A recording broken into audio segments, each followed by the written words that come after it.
We will talk about other space architecture. This is very special title for me as well, because I'm graduated from architecture bachelor, and I'm planning for experting about space architecture. And I would like to introduce our panelists. Melodie is the co-founder of Space Exploration Architecture, a senior research associate with San Jose State University Research Foundation at NASA Ames, and as associate researcher within the UC Davis Center for Human Robotics Vehicle Interaction and Performance. She also teaches undergraduate and graduate design at Art Center College of Design and 2020 Future Space Leaders Fellow.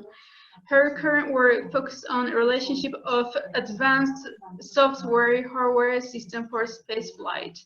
So I would like to firstly give the field to Melodie for her presentation. I would like to firstly open the voice. Just a second. Yeah, you can unmute yourself. Hello. Can you hear me now? Yeah, we hear you. Okay, great. Voice. I just want to double confirm how long I have, because I know that there's a lot of people here.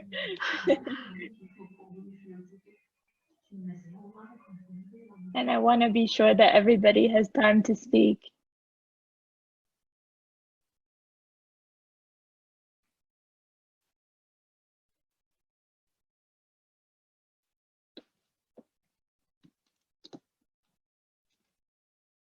Hello, can you hear me? Yeah, we hear you. Okay, great. Can you just confirm how long I have to speak? For each panelist, we have 20-25 minutes for presentation, and at the end of the section, we will have like in this time we can have our questions to you. Okay, great. So I will get started. Thank you. Hi, everybody. My name is Melodie Yashar. Ooh, let me pause this and go back to the beginning. My name is Melodie Yashar. I'm a co-founder of Space Exploration Architecture. 1 second.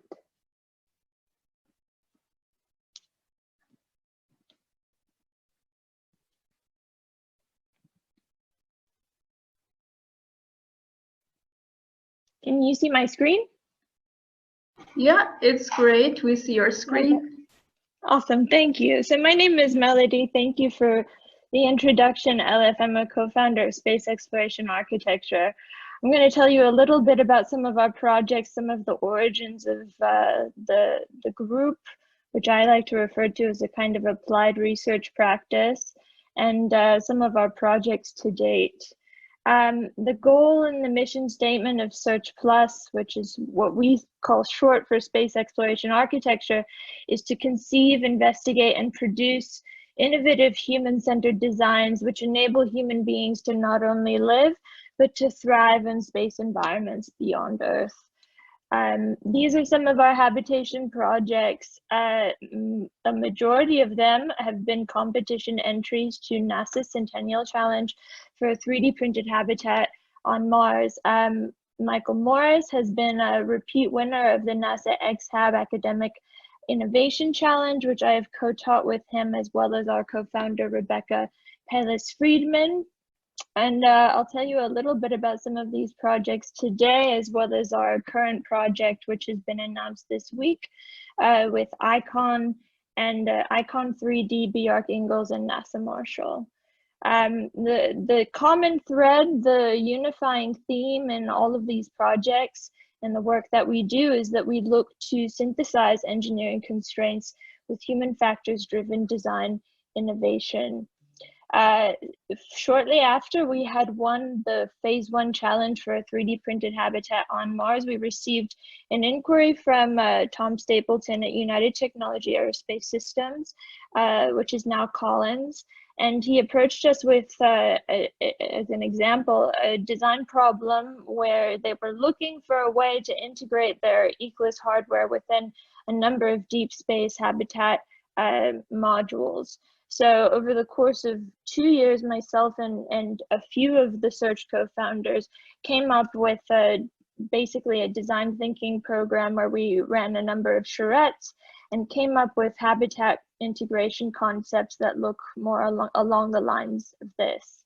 The common idea here was that we were looking to bridge the functionality of the ECLIS palette, which is essentially the encasement for the hardware, with an understanding of how the vehicle and the habitat would be operating at a functional level. So one of the kind of key functionalities that we hoped to introduce in our design and in the integration that happened was how to bridge what is, I guess you could say, an awareness of what's happening at the sensor and actuator level with what's happening at an integrated and functional level within the habitat, which would be especially important for repair and maintenance. So this is a view of one of the concepts that we put together for separated and articulated ECLIS palettes. And we were very lucky to have Dan Burbank validate the design of a buck prototype that we produced at scale for the ECLIS palette. It was one of the things that was sort of a happy accident from working with UTAS, is that Dan Burbank, former astronaut, was consulting with them, and he was able to sort of validate our design, validate the ergonomics of the handle. And some of the value adds that we introduced from this project was that the mechanical strength of the ECLIS palette was improved based off of the faceting that we introduced, and we were able to augment the interior volume, which was a great benefit to them. This is just showing this the concept for a universal ECLIS palette, which could be deployed by numerous habitat primes as part of the Next Step program with NASA. And our job was to sort of look at the habitat ingress and egress and introduce an encasement system and a front door geometry that could function for repair and maintenance activities while still fitting through the hatch. Search Plus was co-founded as a direct result of winning NASA's Phase 1 3D printed habitat challenge. We didn't have any idea of where things would sort of evolve after winning Part 1, Phase 1 of the challenge. Many of us had met, not all of us, but many of us had met at Columbia University, came together as part of a team with Clouds.io and submitted to the first challenge, and were successful. We also were repeat contestants in the challenge, in that we also submitted to Phase 3 final design and won first place in that round as well. So this is a summary of the 3D printed habitat challenge and some of the levels that we've participated in. We've won, and as I mentioned, we won first place in final design in Phase 1, as well as in Phase 3. So I'll tell you about some of those projects now. Mars Icehouse was the proposal that we submitted in the Phase 1 challenge. Essentially, this is a concept for a 3D printed ice shell that is printed on the inside of an inflatable, precision manufactured ETFE membrane that is brought from Earth.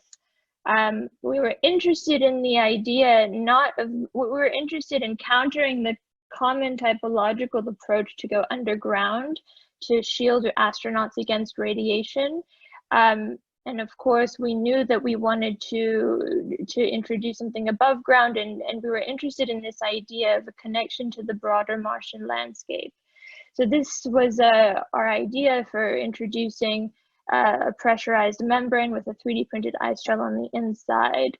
We were also interested in water ice as a building construction material, which we recognized was a fairly unconventional approach, because it is superior in protecting astronauts against galactic cosmic rays and solar particle events over aluminum as well as regolith. So this was a clear value add, and despite the fact that we knew this was a speculative process, this was a kind of, I guess you could say, aspirational concept for how 3D printing could happen on Mars. It was something that we pursued because we felt there was clear benefits in terms of human safety and the value we would be adding in terms of radiation shielding. So this is the double ice shell that we introduced for Mars Ice House. We introduced an intermediate front yard that would be partially pressurized, and most of the habitat systems would be deployed from a vertically oriented lander, such as you see here. This is a view of the wardroom at the top of Mars Ice House, where there would be, we were imagining a clear vision window to look to the outside, and again, introduce this idea of a connection to the broader Martian landscape. We didn't validate this. We had no evidence for whether we could actually achieve that translucency at the time. But fortunately for us, thanks to a project that was continued with NASA Marshall, we were able to do some initial benchtop testing to look at the ice grain and validate this as an idea. Here's a view of Ice House from the exterior at night. And we introduced two robotic mechanisms, still speculative at the time. One was the Wasibo. This would be a regolith sintering robot for the foundation of the habitat, fully exterior to the pressurized membrane so that we're not bringing in regolith contaminants. And then the IBO, which would be interior to the pressurized membrane, which would essentially just deposit water ice as vapor on the inside of a ETFE pressurized membrane. This is the final model of Mars Ice House. One of the models was acquired by San Francisco Museum of Modern Art after their exhibition last year. Far Out Suits, Habs, and Labs in Outer Space was a fantastic exhibition. I would encourage you guys to take a look at it online. Really, really amazing projects. Mars Ice Home was a direct spin-off of Mars Ice House. Unfortunately, despite the fact that we had won the phase 1 competition, we didn't move forward with centennial challenges in developing the project further, and in fact the competition was reinstated. But fortunately we were connected with a PI at NASA Langley, Kevin Kempton, who was interested in the idea of an ice habitat. So we together over the course of 2 years collaborated on a concept for a filled and frozen membrane, which became Mars Ice Home. Together we looked at in collaboration with Sheila Theobald, who's a material scientist at Langley. We looked at the restraint, bladder, and material layers that would be involved in introducing a pressurized membrane that could contain water ice. We're similarly interested in achieving translucency in materials, so this is still something that will need to be developed if this project continues. This is a section for Mars Ice Home where we introduced a very, very large adaptable working space. This was not specifically programmed, but we did introduce habitability functions for 4 astronauts to live in this habitat. Thanks to additional IRAD and SIF funding, after that initial phase was completed with NASA Langley, we were able to work with a researcher named Tess Caswell at Lamont Laboratories and do some very, very basic and preliminary fill and freezing tests with Tedlar bags. So the Tedlar bags were basically filled with water ice, frozen in a vacuum chamber, and we were able to do some SEM imaging to validate that we could actually achieve the kind of ice grain that would be required for this ice shell to be self-supporting. Larger ice grain also introduces better translucency, so this was also an additional indication that we could achieve the kind of vision windows that we had imagined in Mars Ice House, as an example. Similar testing was also done internally at NASA Langley by Sheila Theobald's team. Not very exotic tests, but again, filling and freezing Tedlar bags with different types of fittings at the top, such as plastic fittings, metal fittings, and basically testing them until they fail in some way. And those initial experiments basically led the way for us, for some of those material samples to be accepted to the Materials in Space Science experiment aboard the ISS, where some of the material samples were flown on space station for radiation testing. We introduced a concept for a greenhouse in Mars Ice Home, which was not fully developed, But fortunately, later on, Kevin Kempton reached out to us again to sort of develop the idea and the concept for a Mars greenhouse that could be affiliated and associated with Mars Ice Home. And this spun off and led into the NASA Big Ideas Challenge, for which myself, excuse me, and my colleague Christina Chargiulo were organizers of the competition and established the requirements for this university challenge.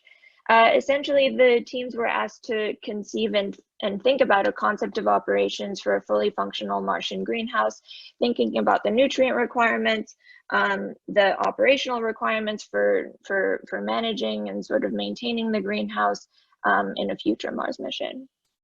And now I'm going to tell you about the phase 3 submissions that we submitted to the NASA Centennial Challenge for a 3D printed habitat on Mars. We have we have 2 submissions. One was Mars X House version 1 and version 2.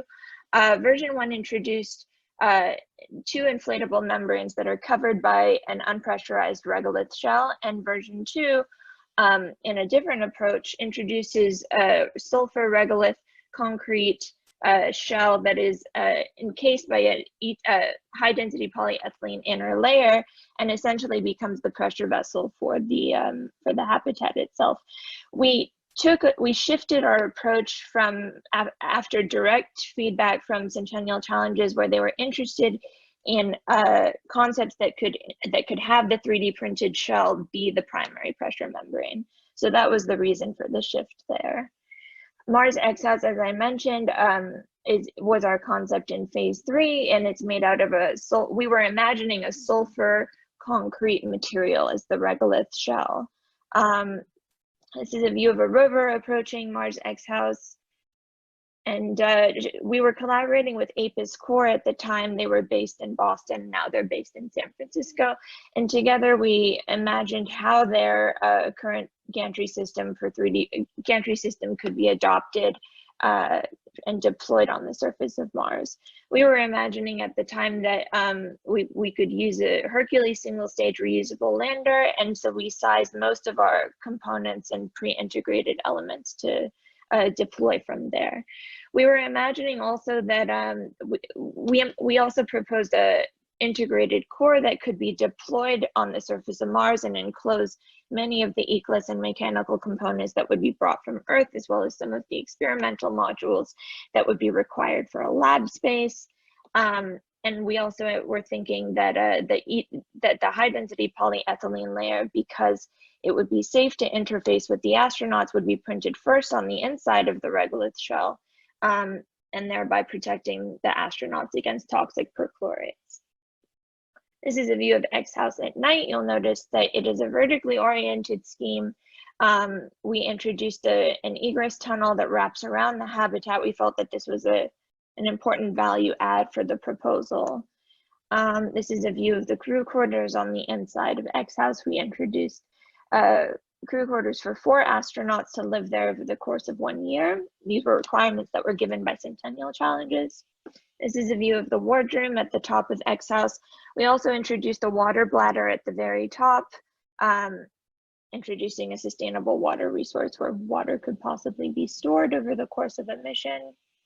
And this was a construction sequence that we created working in BIM softwares like Revit, and then transferring our model into Navisworks. We were able to sort of allot some nominal times for the printing of the high density polyethylene portions, as well as the regolith portions, and came up with this construction simulation, such as you see here.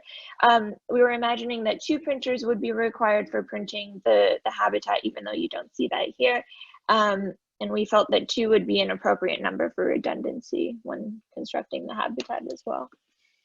This is also this is showing the material system for the habitat. As I mentioned, we proposed high density polyethylene on the inside. The windows would be would be installed and kind of emplaced within the high density polyethylene. And we also introduced basalt fiber reinforcement within the concrete shell, which we were imagining could also be an ISRU manufactured material. This is showing a construction sequence again, where we start with the regolith foundation. High density polyethylene could either be manufactured in situ in efforts to produce rocket fuel, and ethylene being a byproduct of the process to actually manufacture methane. This was a value add that we saw in manufacturing. This was a process that we were sort of anticipating could happen. And the other way that high density polyethylene could be manufactured on the surface of Mars is by recycling and reusing waste materials from the spent spacecraft, so packaging materials and things like that. This is a model that we created of Mars X House that was exhibited at the Moving to Mars exhibit in London. And this is, I'll quickly show you some of the work that we did with APIS Core. This was over the course of a residency that I had received at the Autodesk Build Space in Boston, and together we submitted to the construction levels of the competition. This is not a highly, it doesn't seem highly complex, and in fact it's not. Essentially, this became a 3D printed water basin, like a very elaborate concrete jacuzzi. But what was unique about this at the time is that we had developed a system where a robot, basically a digital signal would be sent from the printer to the ABB robotic arm that you see on the right, so that it's a fully, let's say, semi-automated process whereby the printer and the robotic arm are working in synchronicity. It's a difficult technical challenge which has not really been resolved, but this is just the beginnings, in my opinion, of how 3D printing and robotic construction can evolve. So here you'll see this is the hydrostatic test that was put forward by the competition. We only filled the structure 20 centimeters, but that was sufficient for us to win first place in this round of the competition. So the idea at the time was that by demonstrating that 3D printed structures could be watertight, and we didn't do any sealing or any kind of caulking of the structure afterwards. This was, it essentially cured for only 24 hours, which is really not that long. And it didn't leak, which was enough for us to win first place for this round. Future levels of the competition did introduce 3D printing at 1/3 scale of other habitat concepts, but unfortunately, we weren't able to make it there. And now I'll tell you, I'll end and I'll conclude. Man, that is exactly 20 minutes. I'll conclude with our current project, which is which has been titled the Moon to Mars Planetary Autonomous Construction Technology Project, and this is being spearheaded by Icon 3D in collaboration with NASA Marshall, ourselves, Search, and other partners like Bjarke Ingels Group. Although we haven't explicitly collaborated with Bjarke Ingels Group, we are all part of the same project umbrella, which is Impact. Icon 3D is a startup, a concrete 3D printing startup based out of Austin, Texas.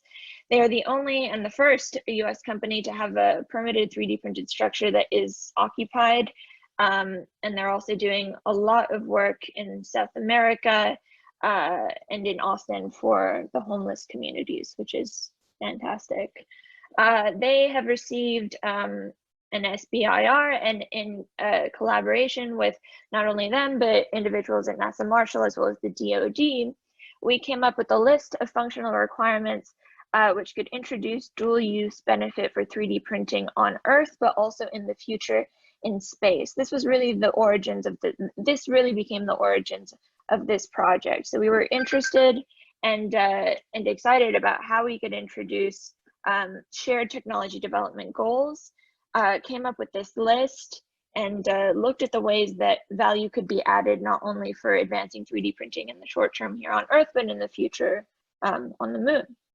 So these are the anticipated phases for the Impact project. At this stage, we have just started working with ICON as well as NASA Marshall on an initial concept for the first permanent lunar outpost on the moon. And what we're imagining is that we will introduce, what we're proposing is a single construction system that can 3D print landing pads, roadways, and eventually habitats. But essentially, we will be beginning with surface infrastructure elements. We're well aware that how ambitious it is to introduce pressurized, habitable 3D printed structures on the moon and eventually Mars.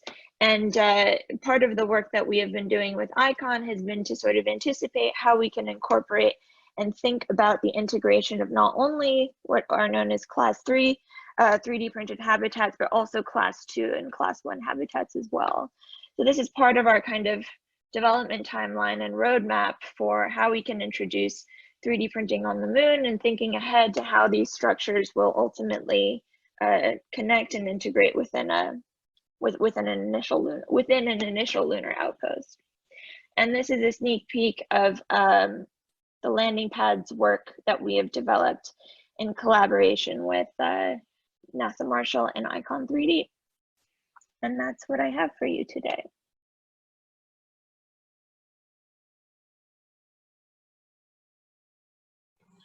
Thanks a lot, Melodie. If you feel like there's there any questions, oh, go ahead. Do you hear me? Oh, I can hear you. Thanks a lot for the great presentation. I would like to ask everyone, do you have any questions to Melodie?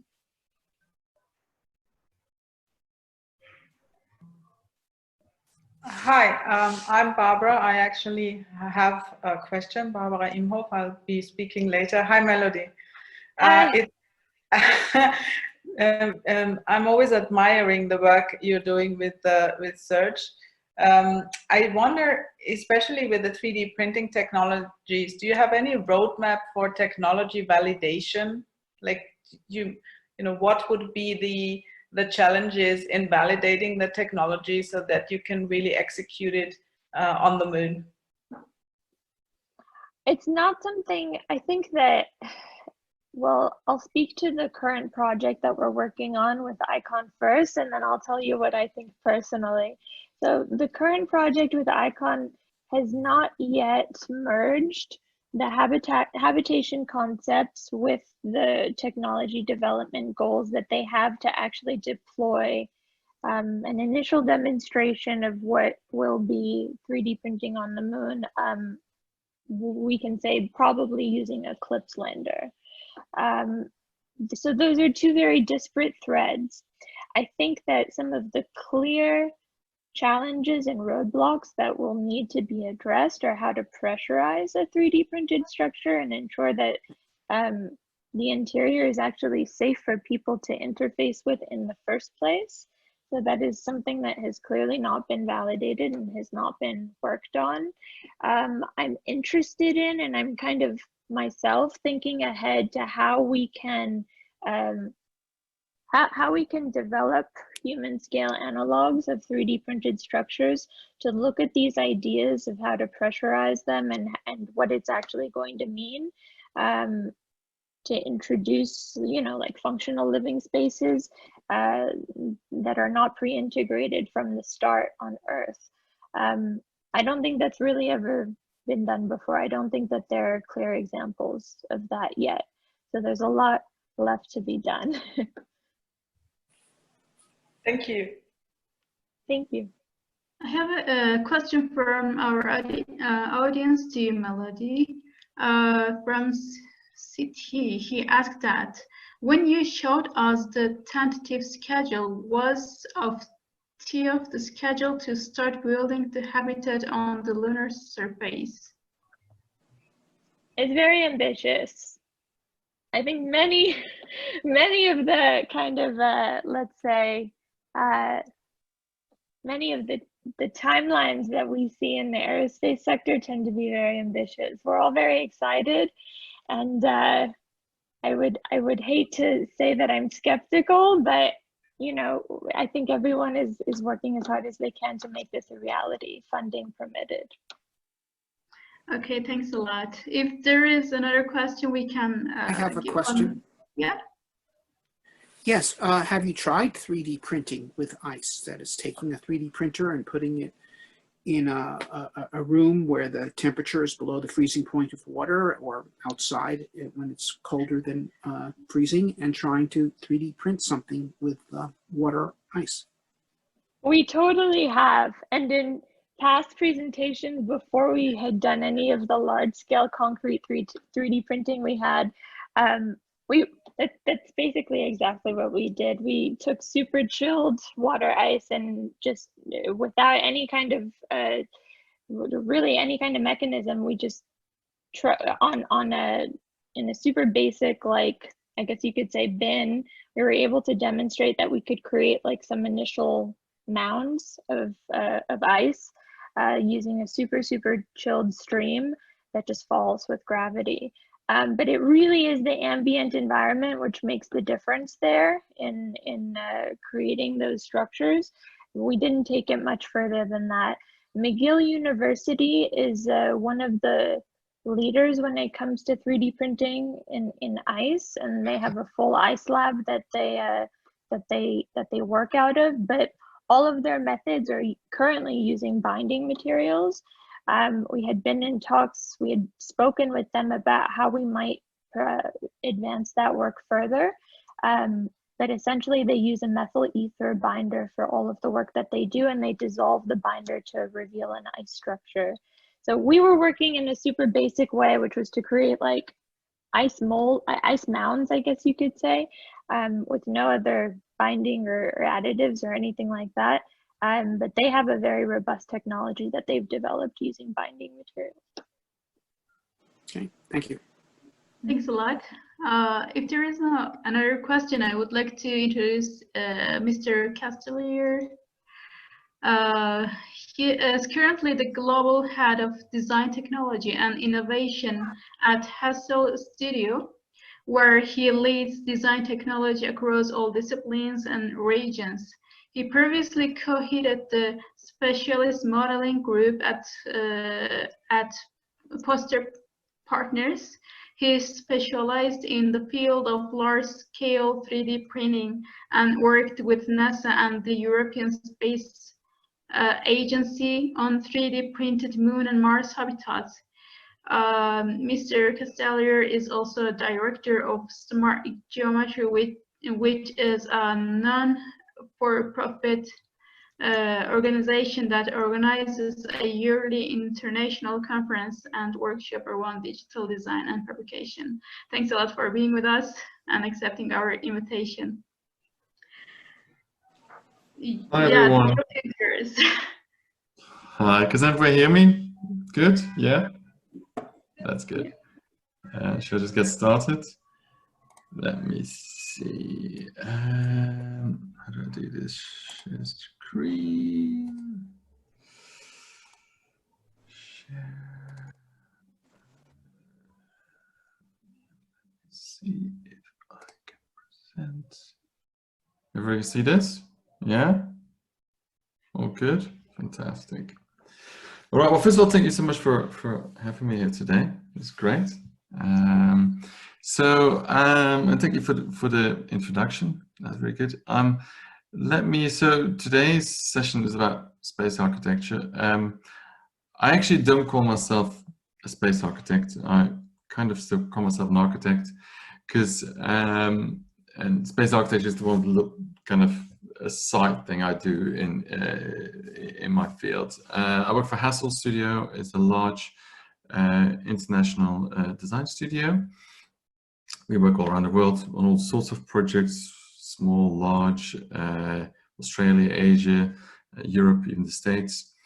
But today, what I'm trying to do in the talk is really talk about space architecture in a way where, in a slightly less technical way, but actually shows how we can use ideas from architecture in space architecture, because I really have a strong belief that design itself is a great force of innovation in space architecture. So I'm only going to talk about one project. I worked on a few space habitat projects, but I'm only going to talk about this one. This is part of the same project Melodie was part of, is the NASA Centennial Challenge. This was the third phase of it. It was quite a complicated competition. So it was the last phase of it. And this is our kind of proposal for 3D printed Mars habitat. Now, how do you start, right? As an architect, how do you start designing something like that? Right? Because I would not call myself a specialist. You kind of look at the things that are out there that have been done before. So, for example, International Space Station, that's a habitat, that's the one that we all know about. Now, but when I look into that as an architect, and maybe lots of you might think on the inside of it, well, is this really a space we want to live in? Do humans really want to live in for 6 months? Well, I don't, right? These spaces are designed by engineers and not designed by architects, and I think we have a role to play here, to be honest. But how do you start? Right, you can look at precedents, or another way to do as an architect, what you do is you just look at the environment and you just look at, you go back to first principles and look at what is there, what are the driving factors for your design. So what's the driving factors for designing on Mars? Well, first of all, look back at Earth. On Earth, we have something that we don't think about every day, but is there continuously, is a magnetic field. And that magnetic field helps Earth and us, the inhabitants of Earth and everybody else on it, to be protected from radiation, from really harmful radiation, gamma radiation and so forth, coming from the sun and from the cosmos. Now, Mars is magnetically dead, which means that radiation hits the surface, which means it's very, very radioactive. So how are we going to protect ourselves? It's one of the things we'll need to do. We have to protect ourselves from the radiation on Mars. Now, what else is there on Mars? Well, it's very cold most of the time. It's minus 60, 70 on average. The hottest it ever gets is about plus 20 degrees Celsius. Mainly a CO2 environment, a very thin environment, a third of the gravity compared to Earth. And it's very barren, it's not much there. It's only regolith, which we call Martian dust. And one of the issues is it's really, really far, right? So this is a picture taken from Curiosity rover looking back to Earth. Earth is just a little speckle on the sky, which means it takes about a year, roughly a year, to get to Mars, which means it's very expensive. So whatever we're going to take to Mars, we have to think about it really, really hard, that we travel as light as possible. Now we make sure that whatever we take, that we'll use and reuse over and over again, right? Nothing we can take can just be for granted. We have to kind of really think about that. So I don't like to look at science fiction to get inspiration. I like to look at these things. So these were people that pioneers in American West, moving west. They had to travel also really light. They had to take only a few tools with them, move west, and then be able to kind of somehow create a habitat. And how did they do that? Well, they used a very simple technique. They used these log cabins. I love these log cabins because it's such a simple way of building. You just take logs, tree trunks, and by just cutting them out in a very particular geometry and stack them on top of each other, you can create a habitat, a home. They didn't need very complicated fixings, just a saw and an axe, and you can basically build one of those. So I think that's the kind of inspiration with what we do on Mars as well. What we're going to do, we're going to use what we have there in a very fairly simple way. We're going to stack it on top of each other. So hope everybody sees the video. Yeah, video moves, very good. So what we're doing is we're creating the shell structure that is like a cave, and that will protect ourselves from the radiation, right? And as you see, we are, if I play it again, let me see if I can play it again. Yes, you see a little, looks like little ants building this. These aren't ants, these are robots, smaller robots, because we believe we can't bring a massive 3D printer to Mars. We have to do it in a completely different way. So these are little robots that all work together. We've actually designed a system that is modular, so we can build different types of robots from the same modules. I can go through it really quickly. So we have these wheels that kind of attach to a battery, for example. You can add a few wheels together. You can add a digger to it. Suddenly you have a digging robot. You can add a printing module to it, and so forth. And these can kind of reconfigure themselves over and over. So we have the one of the rovers that we call the scouter, looks for the right regolith. Then we have the next one, which is the digger. We'll go out and dig the regolith. We'll bring it then back to a refinery station, and there that regolith will then be taken to the construction site, where it will be microwaved together layer by layer in a very simple way. Now, our system, and Melodie kind of like talks about it a little bit as well, exists out of a shell structure that is 3D printed. And we have a secondary system, which is an inflatable. Right? Now, we strongly believe that this is the right approach, because we were very doubtful that we could actually 3D print a structure that would be pressurable, that could actually hold an atmosphere compared to the much less atmospheric pressure on the outside.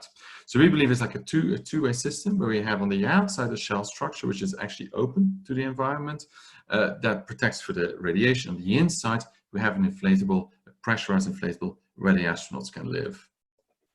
And this is a system that we use on Earth as well. You know, often this is Felix Candela's beautiful shell structures in Mexico City. Those things are made on site, in situ, not by robots, but by humans. And that has a certain not so accurate building tolerance. They're a bit rough, right? But then underneath, you might then get your facade system, which is prefabricated in the factory, which has much higher tolerances, building tolerances. So that actually works then together. So it is that idea that we had.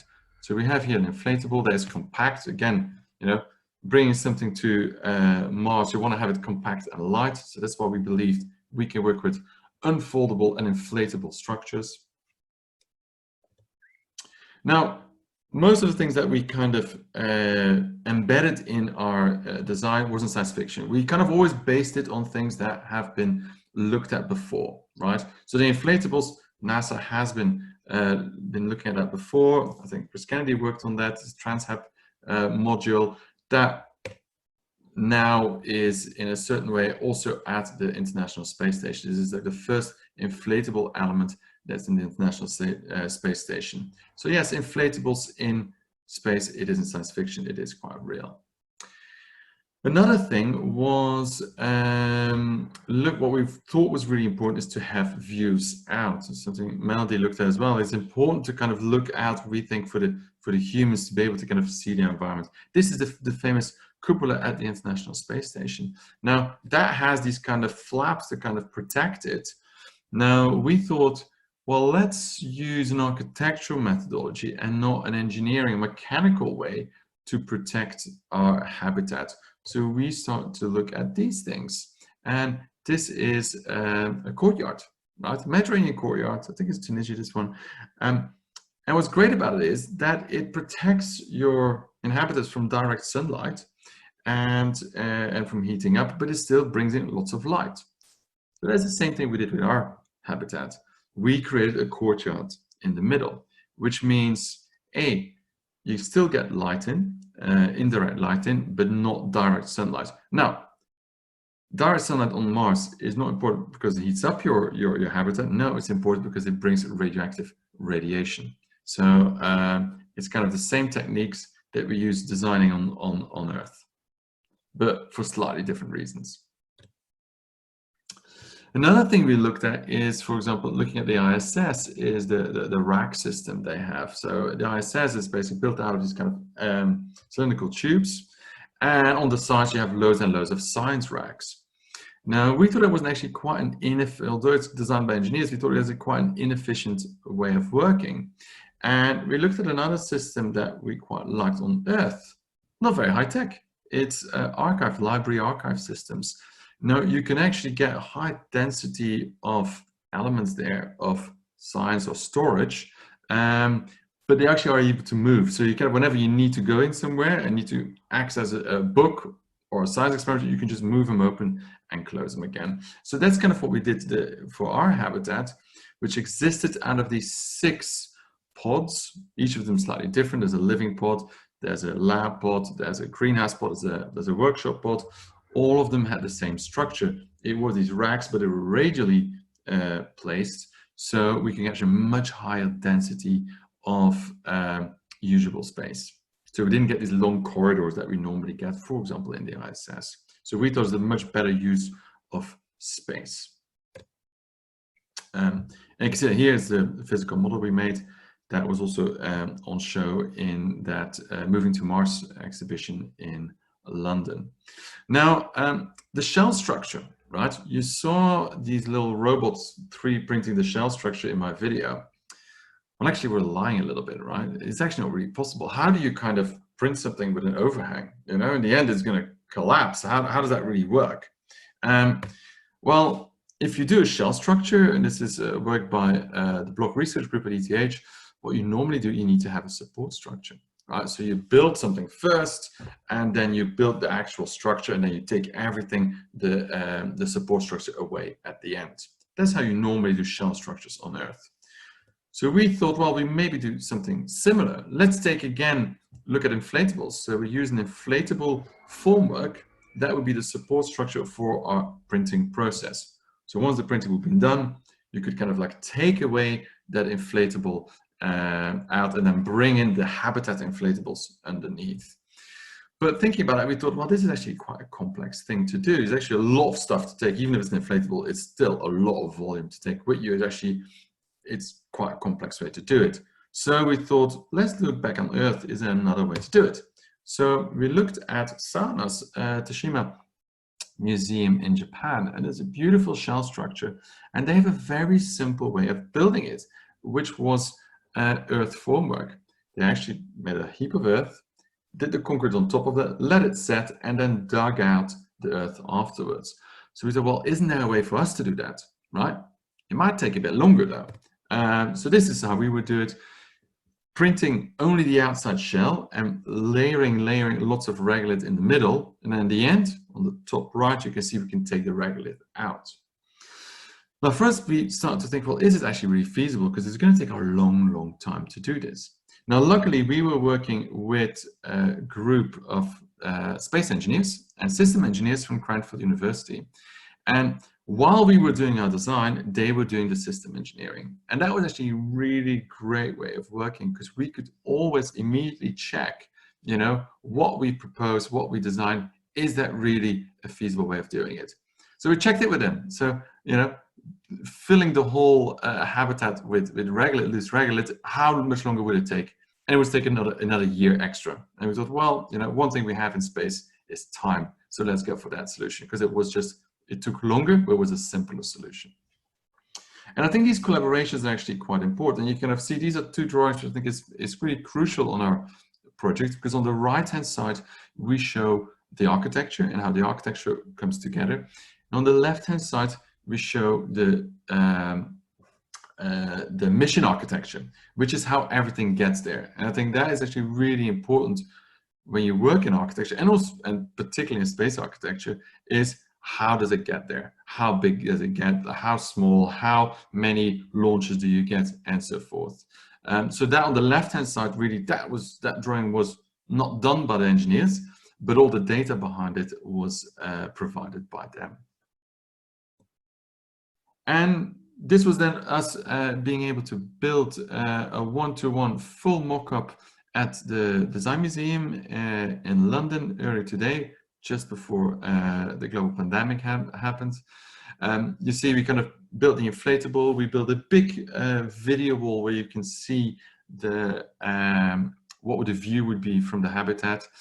And we see it was kind of like very spacey furniture. And, you know, remember what I said, you have to travel light to Mars? Well, this doesn't look like we're traveling light, right? But anyway, we do, because this furniture would be 3D printed. And we would be using packaging material from the food, from the experiments. We would use that and recycle that by 3D printing. And this is here with my friend Manuel from a company called Nagami, where we're doing some of those 3D printing. I actually designed some of the furniture specific for the exhibition. Here we printed with a big, heavy industrial arm. Actually, in reality, if you would go to Mars, you would use a much lighter printer. On the left-hand side, on the back there, you see some of the chairs being printed, what is called a Delta printer. It's a much lighter system to print, and you don't need a big, heavy industrial arm. This is the workshop, a very important part in the habitat. And you see on the right-hand side, you see a sewing machine, right? And you see our astronaut wearing this kind of jacket, orange jacket. Well, that's not just what it really is we started to think really closely about how can we start recycling more, right? We 3D printed with plastics from food packaging. What else could we recycle? We started to think, well, maybe, things landing on Mars might use parachutes. Why don't we reuse the parachutes? And for that, I started working with Kriss J, who has a small fashion label in London, in Hackney, and that's what he does. He actually makes clothes from parachutes. And so we started to work with him on that, mainly for our CGIs, but then he afterwards then started to kind of make his own fashion based on our design. So we kind of like, worked back and forth in a way, and that's some of the fashion shoots that happened in our habitat in London.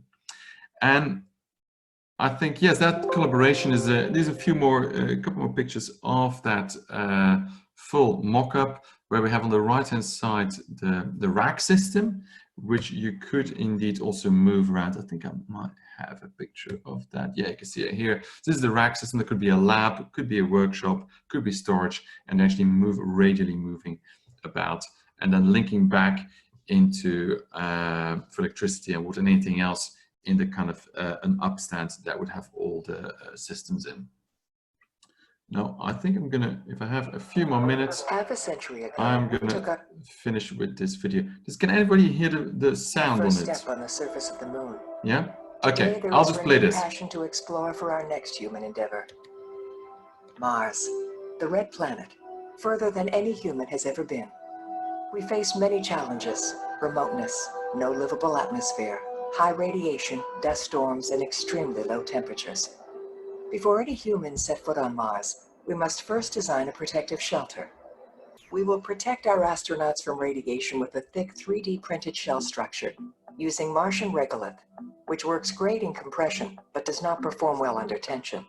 To overcome this shortfall, we have chosen to construct the pressure-retaining parts of the habitat from lightweight inflatable pods. They will be made out of high-precision engineered composites that are prefabricated on Earth. Their elliptoid geometry will be able to mitigate the pressure differences whilst optimizing spatial planning. To create the base on Mars, we will use a two-phase approach. In phase 1, an ecosystem of 3D printing robots will arrive months in advance of any human explorer. They will construct the protective shield for the base by adopting a modular robotic swarm strategy, a plan that allows for redundancies and enhances the odds for success. Intelligent autonomous robots will have interchangeable roles, from battery storage to scout rovers, logistics to excavational, and even 3D printing units, all integrated with multiple cameras and sensors for navigation. They can reconfigure themselves for a multitude of purposes, ensuring prolonged usage beyond the initial build phases. The smallest configuration is the one-wheeled scout rover that uses ultrasonic scanning to analyze the Martian surface to determine the best regions for obtaining optimum regolith. The digger receives the location coordinates and then excavates the Martian soil. It then delivers the payload to the refining assemblies. Here, large chunks of Martian regolith can be processed down to a finer grain and then delivered to the melter robots in situ. They then use concentrated microwaves to melt the regolith and extrude through the 3D printing nozzle. The shell is autonomously 3D printed, layer by layer, over several months by the robotic system. In the next phase, the first astronauts arrive with the habitation units, equipment, and supplies. The robots now take on their second life roles to aid the next phase. They come together to make flexible mobile platforms that can carry the payload from the loading zone to the base. Convoy begins its journey across the Martian surface to the habitat site. The build commences with a connector module placed underneath the protective shield and ready for inflation. The module then unfolds and self-inflates into its final form. The habitation units are then placed into position and sequentially inflated to form the completed pressurized environments. The circular layout of the habitat ensures continuous accessibility of the habitat in the event of a catastrophic failure. Each connector module houses 3 integrated environmental control life support systems, delivering essential services like power, water, data, and oxygen to all the habitation units. A circular conduit delivers these services to multiple endpoints in each pod. The base will be remotely powered by 2 nuclear kilopower reactors and a solar farm, located a safe distance away from the base. In the next stage, the astronauts will construct and install a flat-pack, rail-based racking system capable of connecting to the distribution system, enabling spaces to reconfigure according to their spatial needs. This modular and radical design principle has been adopted for all the habitat pods, ensuring multi-use, reconfigurable environments. A Martian base should not just be a habitat, it is home for the astronauts. Each pod expresses its own identity, quality, and character. A highly functional design which places the human experience at the core. Spaces include a state-of-the-art research laboratory, a hydroponic greenhouse, a fully equipped workshop with digital fabrication facilities, the sleeping quarters with gym facilities, and immersive virtual reality platform. We believe that the key to success of human habitation on Mars is the health and well-being of its residents. Creating a place where work, life, and living combine holistically to ensure they feel connected to each other, to themselves, and somehow to their distant home.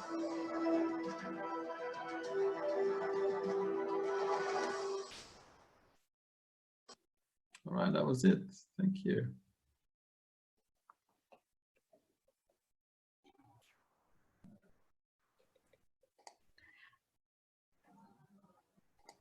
Yeah, thanks a lot for this precious presentation. All the projects really a lot encourage architecture students to be a space architect as soon as possible. So is there any question for Mr. Kastelier from our speakers, maybe? If not, I can pass to Olga Bannova.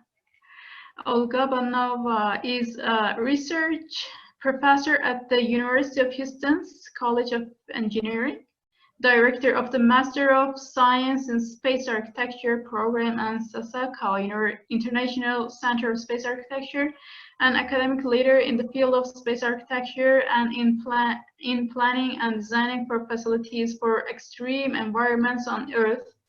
Olga conducts research and design studies of orbital and surface habitats and settlements in space and for extreme environment on the Earth. So the field is for dear Bannova. Okay, thank you. Hold on, I'm sharing my screen. Can you see it? Not yet. Okay, hold on.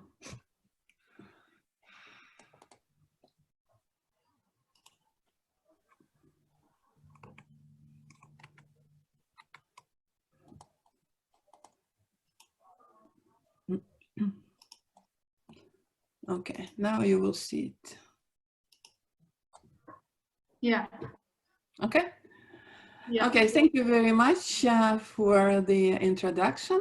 And it's a great company here. I'm glad that many students are here interested in this, in the field. So when I thought how I should title my presentation, so I was like, oh, I'll go simple. What is space architecture? So that's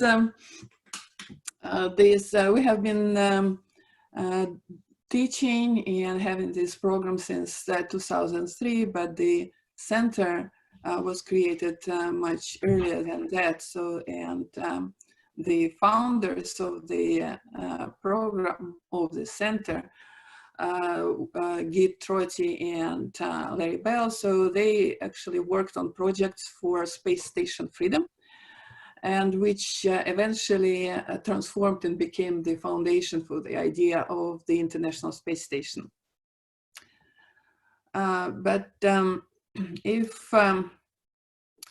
Okay, let me progress. So, but first of all, so why space architecture, and why even human space exploration? So that's very important to understand when you start designing it, why you're designing it and for whom you are designing it. And as architects, we are always interested in our clients, right? So we always need to find out why we do it, where we do it, understand the environment, and understand the personalities and people and what they will be doing there if they go there. So having this understanding of why we go in space helps to better understand how the overall mission can be planned, and how you can design better to fulfill those the mission's goals and objectives, and support the humans during this space mission, or when they will be living for a long period of time on the surface of other planets. So here is the list that actually I continue modifying and changing. And usually when I talk to students, I always ask, okay, tell me why else we should go. Exploration is good, of course, but it shouldn't be just exploration, or only exploration. It should be something else. What we learn, why we're going there, why we're doing it, why we will be building structures there. Because to go there, and this was rightly just described in the previous presentation, it's very difficult to do it. Many challenges you need to overcome when you decide to go to space. Even if it's not a human spaceflight, it's robotic spaceflight, it's still very high launch costs. It's risky. You have to provide support for the crew. You have to protect the crew. You have to feed the crew. You have to make them happy so they can work effectively and efficiently. So all of that is important. And when going to space, you need to think about how you can protect and what is the environment offers you, at the same time what the environment actually, how it challenges you, and how you can respond to this. So that's not an easy task, because when we launch anything into space, we have to comply with restrictions of the payload restrictions. And here is just the comparison to other, let's say, transportation systems on Earth. And when we're talking about extreme environments, how we transport there, it's also always challenging. But compare what we can do on Earth, going to Antarctica, Arctic, or like any difficult and challenging places, comparing to what we do and have to comply with when we design and go to space. That's a big difference. And also thinking how long it will take to deliver and to for resupply missions, and how often it can be happen. That's another challenge. So here is ISS, the International Space Station, compared to different other locations on Earth. But this is ISS. If we go to the Moon and Mars, it's even more strict and it's even more difficult. And to support the space mission, support habitats, support people, first of all, we need to think about power, how much power we need and how we will provide it. What is the life support and how much we can provide for the life support. What are the robotic capabilities? We cannot go without robotic capabilities. That has to be advanced.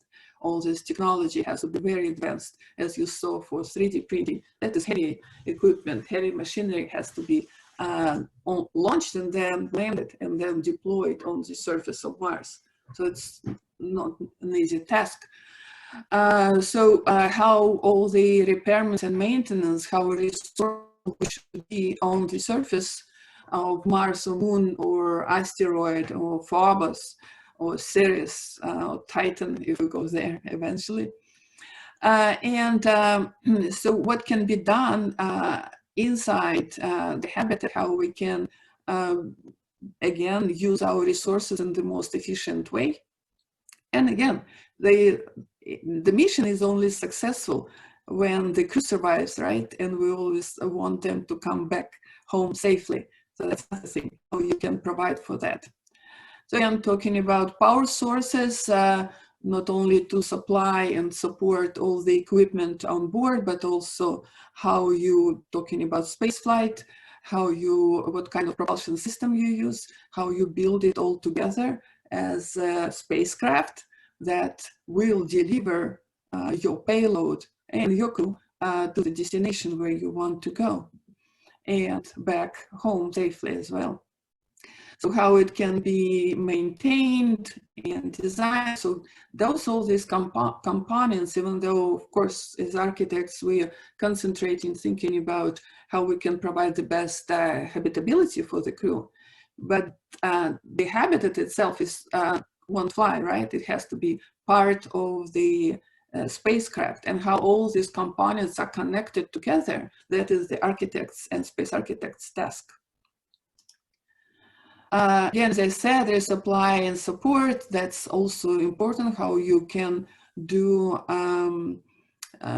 repairment if it's needed in flight. So what kind of the space tag you will use if you on orbit, go and during assembly operations, if you go from one station on one system to another, what you use, how you use it, how you dock and undock, how you do rendezvous on orbit. You need to understand it to better to make it the design of a habitat or habitable systems better.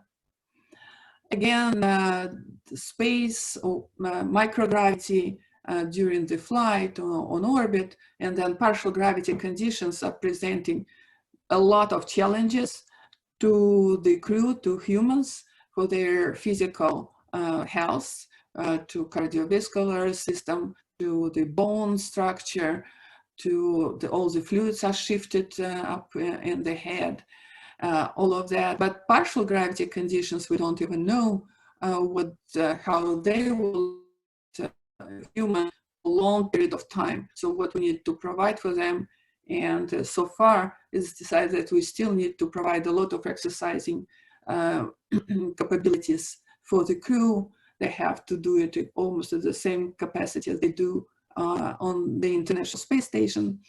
How you do the maintenance, how the fluids will work, how the air distribution will work.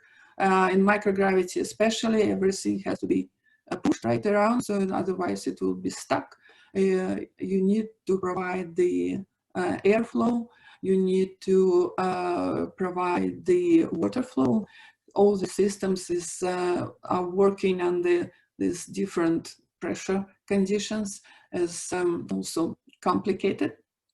And artificial gravity, talking about that, is also a completely different beast. And I'll show you a few examples of that and speak a little bit of these conditions and complications that are associated with artificial gravity systems.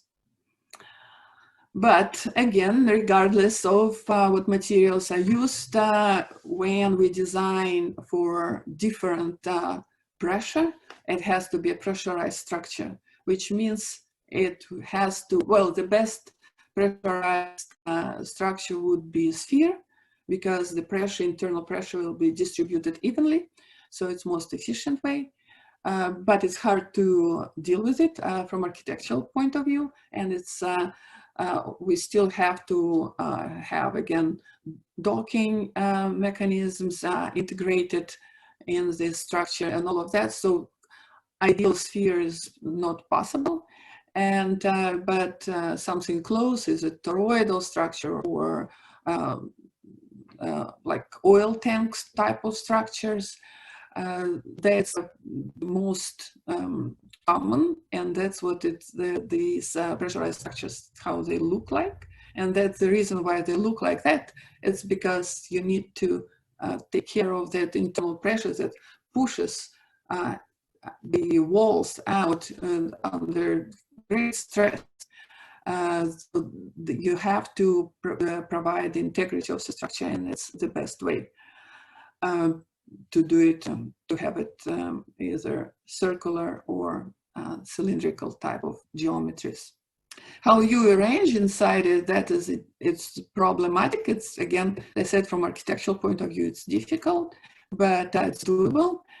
And the most common so far structures that were used in space are conventional modules, it's hard shell structures.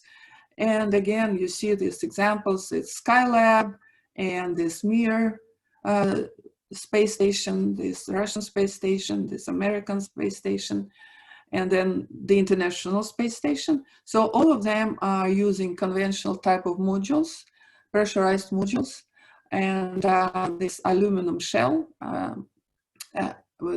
type of structures. And those type of structures probably will be the first ones that will be landed on the surface of Moon, providing the first habitats for the crew for a short period of time before we can learn more about the environment and we'll be able to land something heavier that can be deployed and support bigger habitation on the surface. So how we can expand it, how we can have more room. Okay, we may just do a telescopic type of structures, but they have their own issues because they become quite heavy. It's one in another one. They give you an opportunity to pre-integrate a lot of systems inside the inner portion of the module, but they will be quite difficult, especially on the surface, because you will have to provide the support of this telescopic part of it. And it also adds the weight of the structure. These, of course, our favorite and our beloved inflatable structures, it seems they can solve all our problems. It's true, they offer quite a lot of more space, but it makes more sense when the structure can quite larger volume. Then in microgravity, you will have to think how you will arrange inside so people won't be just stranded in this huge open volume, hanging there without being able to pull in to something or push off for something. So you will have to provide this mobility capabilities, so for people to navigate themselves inside.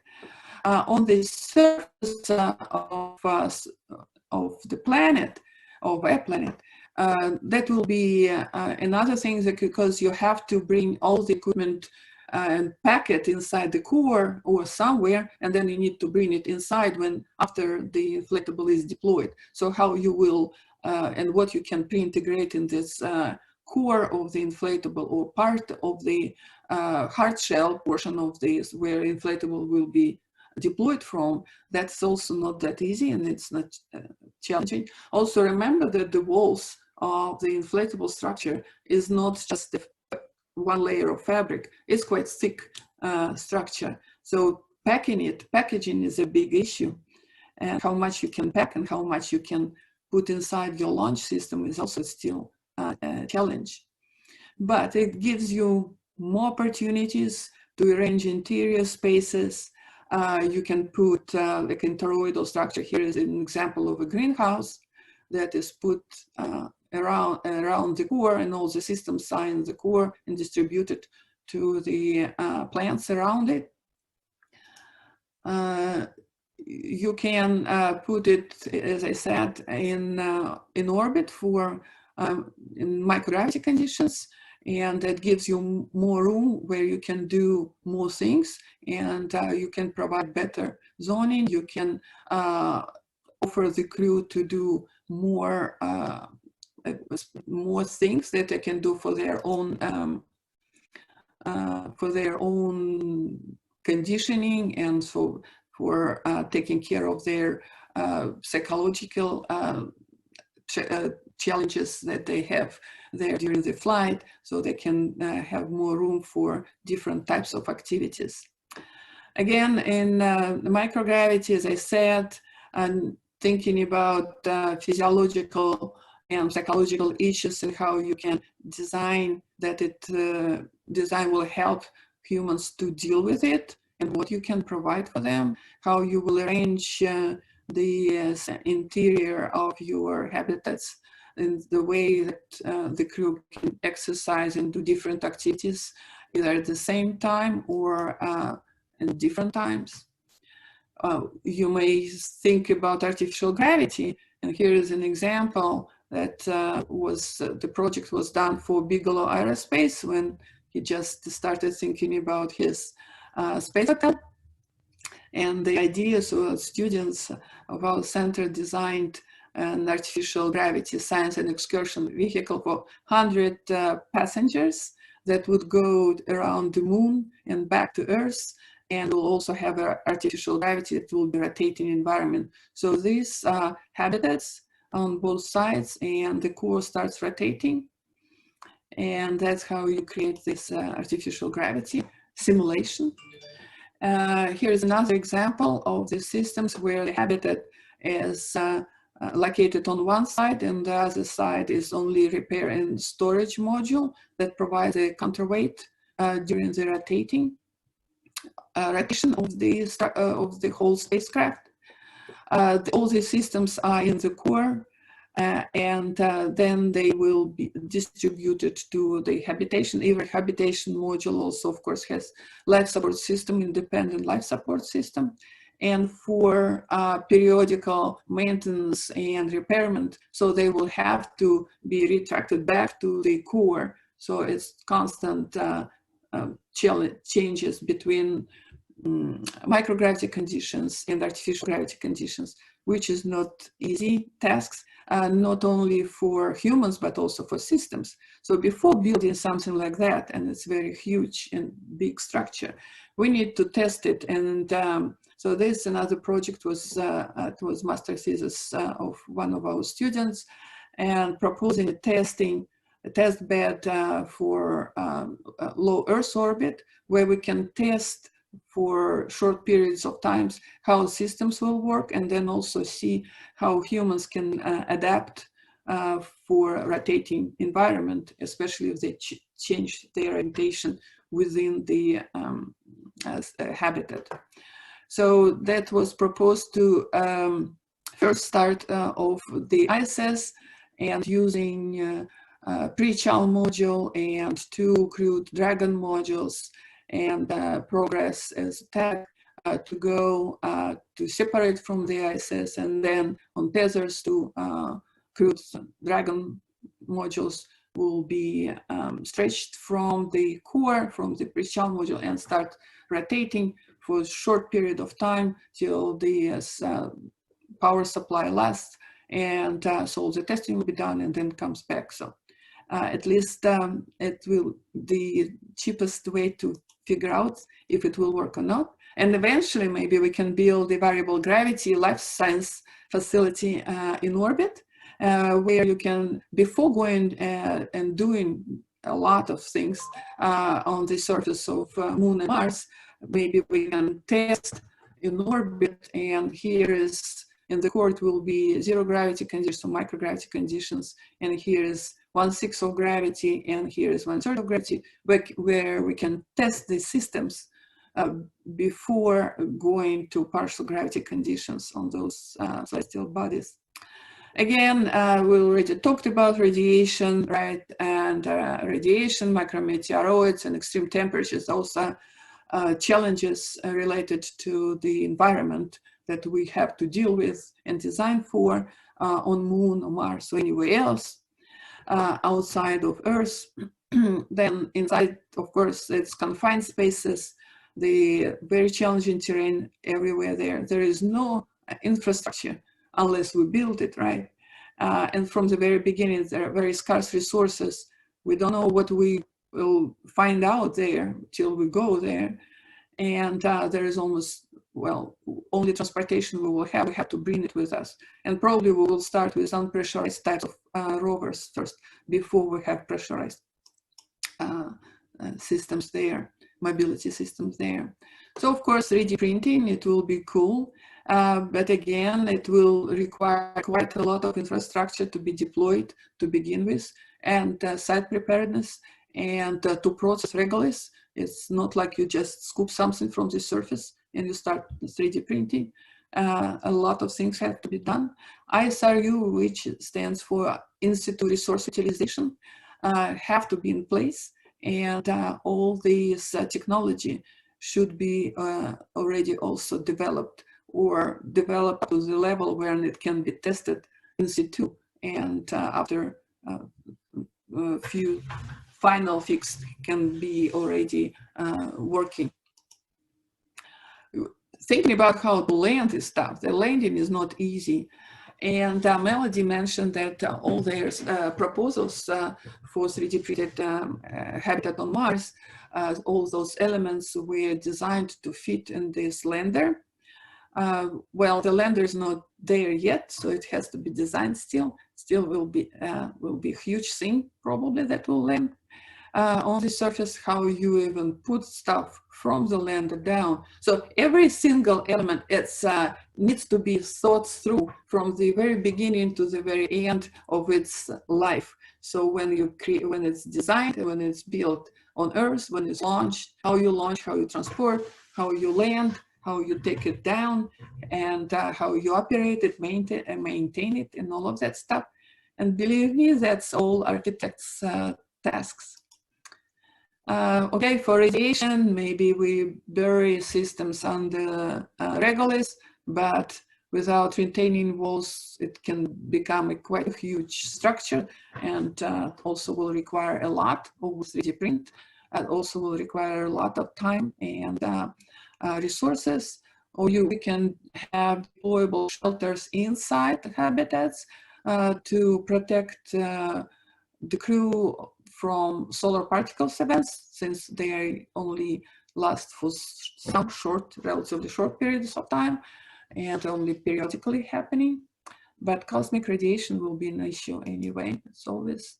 Or we can adapt to local topographies and think how we can use what is already there to our benefit, and build, for example, on the side of a crater, or thinking about the whole habitation going in, where we have ISRU and water resources down in the crater, and building our power supply, power production plant outside where we have a lot of suns. That's, for example, in case of moon locations. Or we can use ridges on the moon also for radiation protection, or the protection from, for example, kilopower plant, or from landing ejector.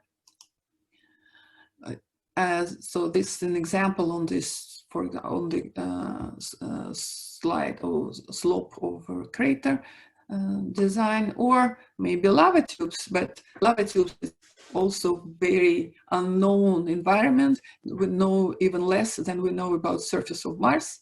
We don't know what to expect there, don't know how big they are. Still, you need to bring things in. You need to provide communication with those things. You need to deploy them, maintain, and how you will do it is also quite a big challenge. But perhaps, again, we start small and learn more about those, and that will be a good idea. So here is this Artemis landers for sustainable lunar base. So these 3 landers that NASA chose to compete for landing system for Moon. Really hopeful that all 3 will get a green light to continue going further. But later this year, and probably by January, we will know if one of them, or all of them, or 2 of them will continue developing their system. But look at this national team. It's Blue Origin and some lander. Look where your habitat is, right? And look at the structure. And here is your astronaut. Can you imagine? Here is conveniently, the ladder is on the other side, right? So the astronaut has to go up and down. How sustainable is this operation will be? So that's not an easy challenge to design these structures, because to land something and then to have a sand stage also on top of the landing part. So that's how your landing stack will look like, and the same will be on Mars. That's how we do it, smart and safe for the payload and for humans. So this is another example. This one is a Dynetics lander. So they put there, and this reusable lander, the same as Blue Origin. It's also reusable. And here is the habitat is in the middle, so it's much lower to the surface. And the landing structure and engines are on both sides of the habitat, or any other payloads, so these reusable things. But to do that, this lander to be able to orbit, lunar orbit, and gets refueled every time it goes back to the surface of the moon. And of course, SpaceX, that's at some point in the future, probably will be the system, but also these things, how the astronauts going down looks quite tricky right now. So perhaps something more visible will be designed and proposed later on, if they chosen to continue their challenge. I hope they will. And so here is the end and my presentation, and I'm open for the questions. Thank you. Thanks a lot, dear Bannova, for the presentation. Is there any question for her?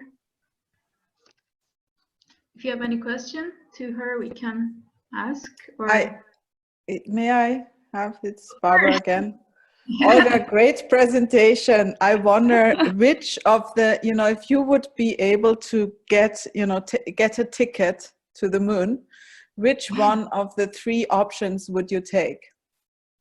Dynetics. Okay.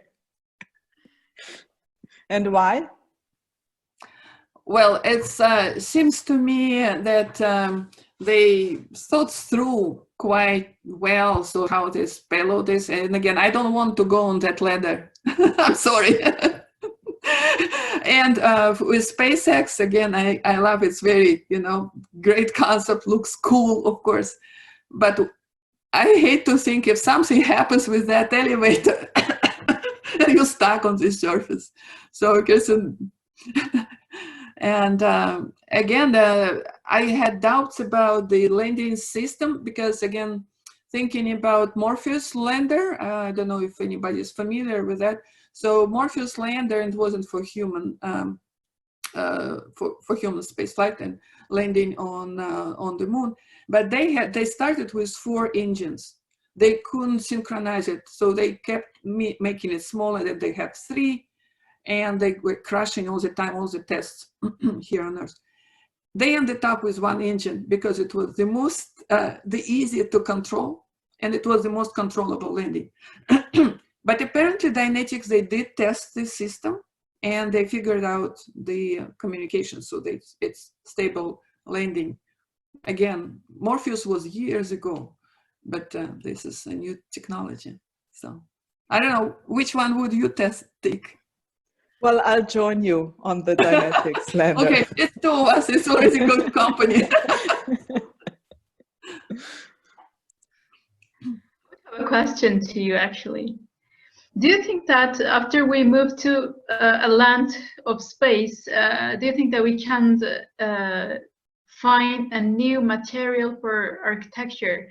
Because we always think according to the Earth architecture, we only testify things, materials here, we try it here. But do you think something will be changed there according to material and structuring, style, and so on? Most likely it will be changed. Something will be different. That's why it's like we're trying to design to something that we don't know. We don't know what the conditions are, will be there. And again, 3D, even 3D printing, so we will have to find this some sort of binding materials and new stuff. And there are experiments going that, on Earth with that. But even this moon regolith simulant that we use on Earth, it's not the same regolith that it's on the moon exactly, right? And the same thing, and conditions are different too on the moon, how it, and on Mars, the same thing. So this, it's, we know more about this composition of regolith on Mars, or should I say, somebody now saying that there are traces of life, so it's now soil, can be called soil, but it will be changed. But that's a challenge for architects, how we can design that give this opportunity for people who will be there to give them options, so to figure out and do things differently. We don't want to screw all the furniture or whatever they have in place. We want to give them options how they can adapt the environment for their needs. We're all different. After they're flying for so long to Mars, they will be different people. Is there a question? Okay, I would like to introduce Kriss Kennedy.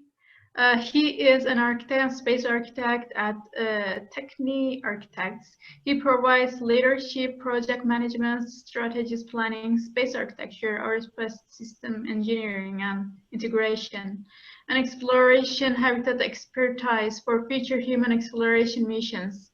He teaches space architecture and lectures aerospace engineering courses with several universities.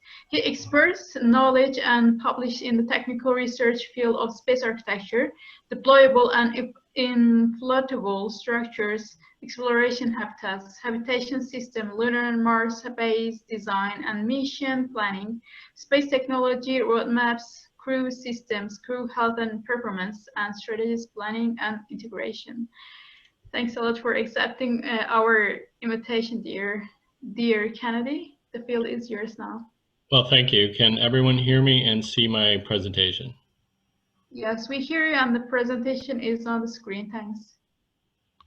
It is. Okay, thank you. Well, thank you for that. Was a mouthful, a long introduction. I'm honored to be included with this distinguished panel of space architects and visionaries. I'm excited to be here today to introduce to you a value proposition that space architecture will enable humanity to become a multi-planet species. So as you heard, I've had a great career in space architecture at NASA, and continue to inspire students and working with Olga at SIXA to bring them along to the next development. Like I said, I worked 30 years at NASA as space architect, and I have 3 degrees in architecture one way or another, and worked on a lot of projects. So what you'll see today is not necessarily a portfolio of my projects and all the different things like that, but more about space architecture. So space architects will enable, human exploration, and it's really about understanding sustained human presence and Earth independence. And with that, we have multiple destinations. And as it was brought up earlier, the environment, as an architect, one of the first things you do is you look at the site. You look at understanding the environment by which you're designing for. And as part of that is also understanding the human experience, the human, what they're doing, how they're doing it, and where they're doing it, and why they're doing it. And so when you look at all these different destinations, there are a lot of different designs that you can come up with, as we've seen today. There's an old joke, if you ask 10 architects to design a house, you get 10 different designs. with the same requirements. But of course, and so I don't think that there's particularly a right way and a wrong way about doing this. I think there are lots of different alternatives and options, and we have to assess the risk of those alternatives and those options, and looking for the best or the sweet spot of really helping humans thrive in that environment, because they will be isolated and confined and long ways from Earth. And that is very stressful in itself, plus the physiological impairments that are on top of that. So I encourage space architects, we really need to understand those human exploration objectives and those operations. We need to really dig into and understand the human-related aspects of all parts of the mission. And over the years, I've kind of come up with about 5 basic operations, exploration operations, from the IBA internal architecture, the crew operations. What are they doing? What is needed there? What are the functions? And so I'm big on understanding, what are we designing? Why are we designing it? What are the minimal functions and functionality needed to support the crew for their success, to support the mission operations, to support the science operations? So, in these, understanding these objectives and these operations is, I think, essential to understanding the concept of operations for that mission architecture and the whole design, and then also the habitat itself. And so when you look at these 5 basic operations, it will drive out a lot of the understanding. It'll drive out a lot of the design drivers required for your design of the systems overall. One of the very important aspects of this is science. Wherever we're going and whatever we're doing, we will be doing science, because a lot of this is the first time we've been there or will be there. And so as such, science is going to play a key role in both objectives, test objectives, and data and science objectives. And we need to consider that. And then there's the whole logistics and maintenance operations. From this maintenance, resupply and spares, serviceability, and really it becomes more of a understanding of the human-centered design. How are the humans interacting and robotic systems interacting with all of these different operations, the different aspects of this? And once we, as architects and engineers, systems engineers, understand this, we will have a better idea of the functionality and capabilities required for the system that we're designing. As space architects, we perform mission architecture analysis and do master planning. And for surface spaces, we really need to start thinking about master planning and understanding your end state, not just from, so you have your initial landing like Artemis, and you plop down an initial habitat module capability. But where does it go from there? What's the next flight? How are you developing this? And this gets into understanding your site infrastructure and even to some extent zoning.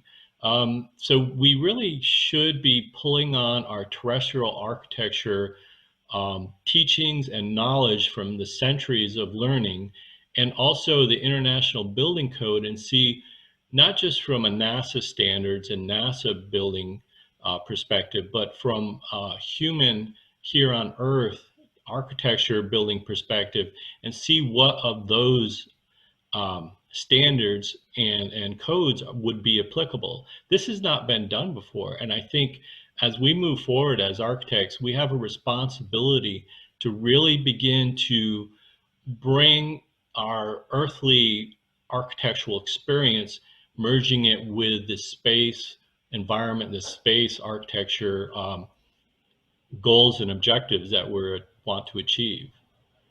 Not too far. Wait a minute. Oh, what are you doing? Don't do that. Okay, I'm going to have to escape. Excuse me for a second.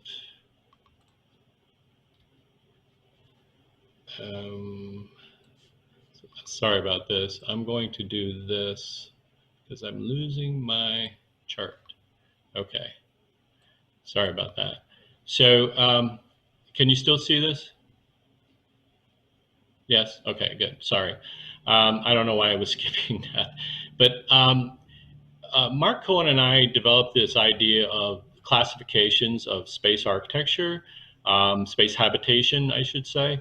And really, we started developing this classification as class 1 as a pre-integrated modules, probably hard shells with everything already done. And then there's a class 2, which is your prefabricated but deployable, destination deployable. And then the class 3 being some sort of in situ derived, and we saw many good examples today from the previous designers and architects. And here's some of the key characteristics of pre-integrated, prefabricated, and ISRU derived. I think one of the interesting aspects of this is I really see space architects and architecture really starting to take a bigger role per se in the class 2 and class 3, especially the class 3. The class 1, and I worked on many of those designs with at NASA, and it was heavily dominated by engineering and engineering perspective. And even the internal architecture to some degree was heavily dominated by engineering.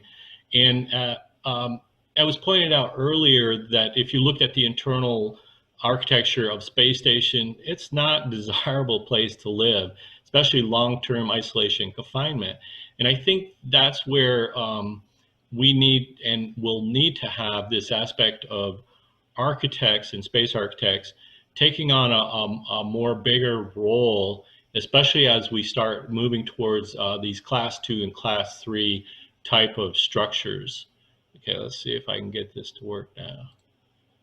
Okay, so here's an example of a class 1, which is basically a pressurized module, and it is a can. It's a aluminum lithium type can or a composite structure. But in essence, this is an example of that pre-integrated module. But here, again, heavily dominated by aerospace engineering design efforts. And we really need, and to some degree, the human-centered design and space architects were in the back seat on a lot of these class 1 type of modules. Now with class 2, example was the ISS TransHab, which I worked on many years ago, around the year 2000, oh my God, 20 years ago. Anyways, that was a great example of really thinking outside the box. And, I had worked on inflatable designs, inflatable habitats, when I first initially started working at NASA in 87, 88 timeframe. And it became evident that the architecture, especially the internal architecture, which is so important, was much more, you could do a lot more with it. You could add more flexibility, but more volume, because the payload of your launch vehicle back then was much more limited to the size of the space station modules from the orbiter payload bay. And this gave us alternative architectures in our different designs for interplanetary transport, which TransHab was really a transit habitat for Mars, and then we were asked to redesign it for space station. These are other examples of inflatable lunar habitats. These were surface deployed, and again, you do need to take into account how you are going to protect it from radiation, whether you're going to cover it with these kind of bag material or some other way. Excuse me. Another one of the designs we worked on, or I did, was a horizontal inflatable, but a large one. And with this, it doesn't show the radiation protection, but what we did was come up with a terrestrial application of tilt wall panels, where we would center these panels and then put them in place using a crane system, and thus creating a shelter, if you will, around it. But you can still have access to the inflatable. The other unique thing about this is we came up with these Eclipse modules that had all the Eclipse and systems plugged into it, and then redundancy, and that would plug into the inflatable. Thus, we could isolate the noisy, hot aspects and vibration of that systems, all those ecosystems and so on, from the internal habitat, making that a better environment for the crew. So now I'm going to take you down kind of a road, and a kind of what if. And I like to throw out aspects of what if, because a lot of people,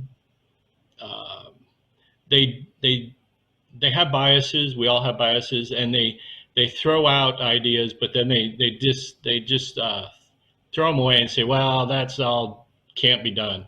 But I think if we open up our mind as space architects, and certainly teaching our next generation of space architects, the aspect of what if this was possible? What if we could find suitable lava tubes to build within? You know, that gives us some definite advantages in the same way of the environment. And, you know, it's a low footprint as well, but you still need to provide surface access. A lot of the ideas come from, well, let's go through a lava tube, or let's go through a skylight in a, you know, in a lava tube area. But my value proposition is, well, what if we could drill through the lunar surface to the top of the lava cave, thus not going through where it's already collapsed, or not going through the mouth of it, which has all these huge rocks and blocks blocking the way for getting systems in there. So the idea here is, if we could drill through the top of a lava tube, we could create access to that, and then an access shaft, and be able to put construction robots and facility infrastructure inside. And, you know, the oil company, and this is where I think, as it was mentioned earlier, we need to also pull on terrestrial design and applications like the thin concrete structures, and look at how we can take that technology from the oil industry, for instance, or the mining industry, and use that technology to create these permanent capabilities, permanent facilities on the moon and Mars. This was talked about earlier. I was one of the judges at the 3D habitat competition. And so what if we could use lunar soil to create lunar-derived concrete structures on the moon and Mars? And I think this is really the aspect of where we're headed. I believe this is going to be the pinnacle of the success for space architects. This is going to revolutionize how we think about developing. Yes, I think early habitats will be type 1 structures, maybe type 2 hybrids, but eventually, for permanent capability and settlement and becoming a multi-planet species, we will evolve to this and do this. And it was asked earlier, well, how do you verify or validate this? So, you know, I've thought a lot about this, and I've challenged NASA to think about this before I retired, was we need to set up and understand the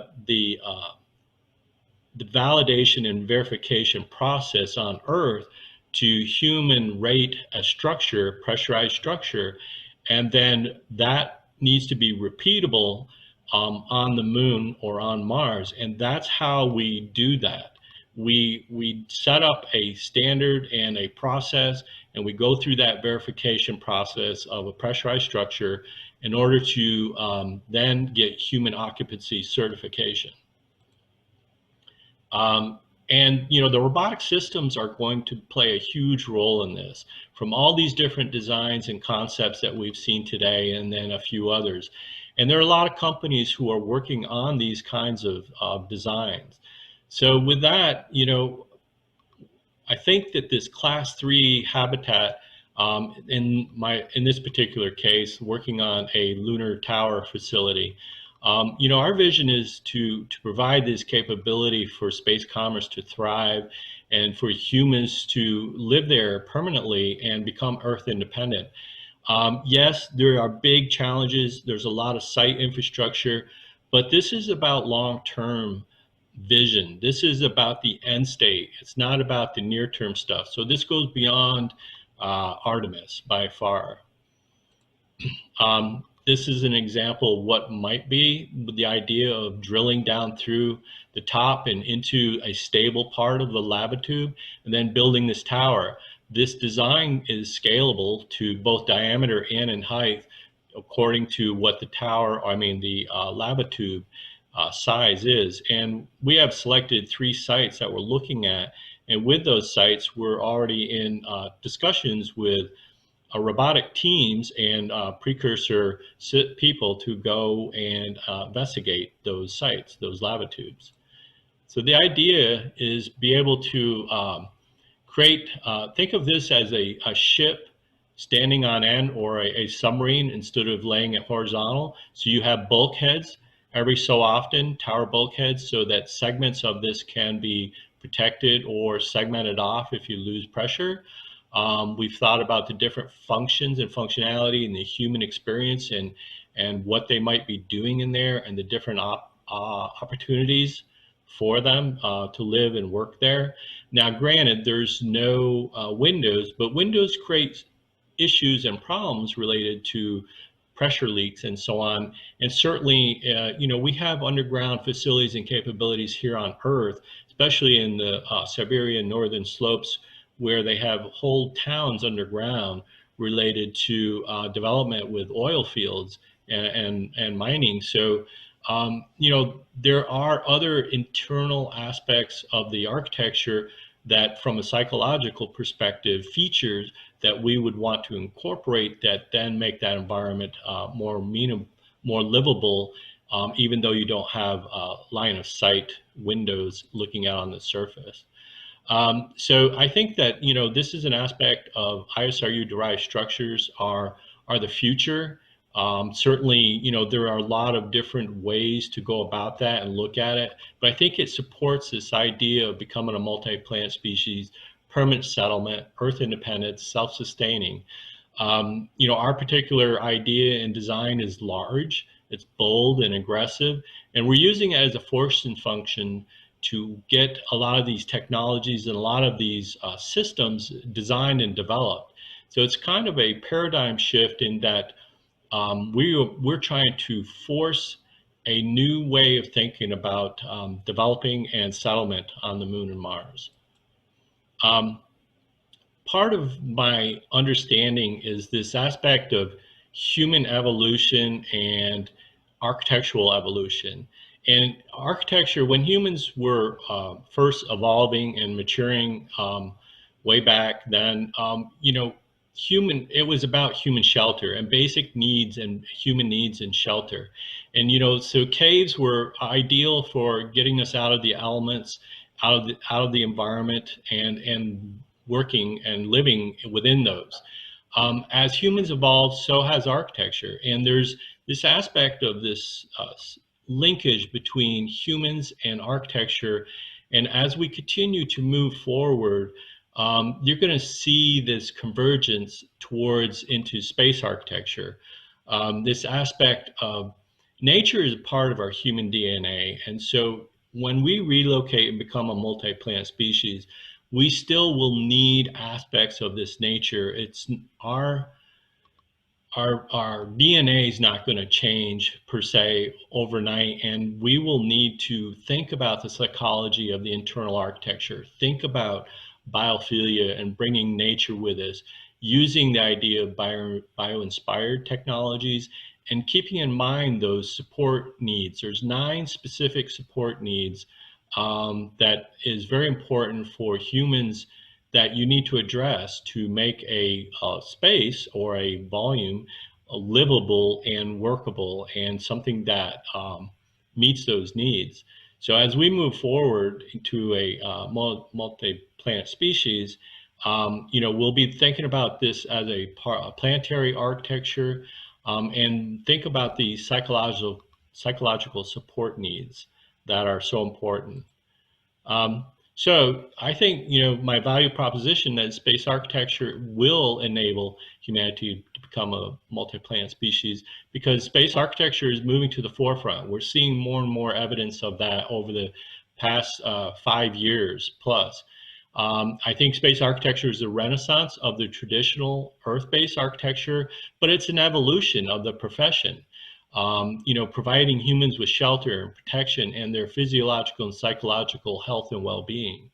It has evolved alongside humanity, and I believe we are at that tipping point with space commercialization and space architecture convergence for humans. The psychology of the internal architecture is so important. And this is an area that we need to do better at and do more work on. And that's the whole aspect of human-centered design. And then space architecture is a paradigm shift. The shift towards partial gravity planetary architecture and looking at Earth-derived hybrid mechanical, electrical, and plumbing systems, not just the aspects of space station derived systems. And I also think we need to then pull forward the whole aspect of international building codes and standards and understand them and look at how they may influence the design of these structures. So space architecture, you know, is about establishing standards and codes for humans. It's heavily in the aspects of human system integration of missions and the requirements definition. It promotes human-centered design of mission architectures and related support systems. You absolutely have to understand that. We need to do better in the psychology of the internal architectures to support the human psychological and physiological well-being. And then it's about providing human systems, habitation systems, and space architecture design and planning. It's bridging that gap between terrestrial architects and space architects. And as someone was saying earlier, he's just an architect. He's not necessarily a terrestrial or space architect or whatever. I've been a licensed architect since 1995, and I primarily call myself an architect. But in this environment, I call myself a space architect. So I think the journey begins with an inspiration, and we've all seen many inspirations so far today. And I dare everyone to dream and be inspired and inspire others. And for those out there thinking about careers in space architecture, you know, a space architect career opportunities are there, and many more are opening up. And I see this as a wonderful opportunity for the next generation of space architects, if you will. You know, we all need to have that desire, drive, and determination to succeed. If you want to find out more, and I have some lectures on my website, you can go find out more here or email me. Thank you so much. I appreciate your time. Thanks a lot for this great presentation. Is there any question for Mr. Kennedy? I've got a quick one. Yes. Okay. Hi, Chris. Thank you so much for this presentation. I really loved it. Quick question around, you mentioned it for class 1 habitats that architects seems to be in the back seat, right? We're not the ones in charge on how they get constructed or designed. It's kind of a weird thing, because I think even if you look on Earth, where you see habitats in extreme environments with high levels of prefabrication, I'm thinking, you know, Halley 6 on the Antarctic, the Elizabeth Station on Antarctic, all these things, architects are in charge, right? So why do you think it is, it's a big frustration for me as well, that we are in the back seat? And do you think we can change it or not? To answer the second part of your question, absolutely, and we are changing. You know, I'm seeing the evolution. I've been in the space architecture business more or less 34 years, 35 years, 30 years at NASA. And when I got to NASA, when I was hired, I was basically hired to do artwork and that kind of thing.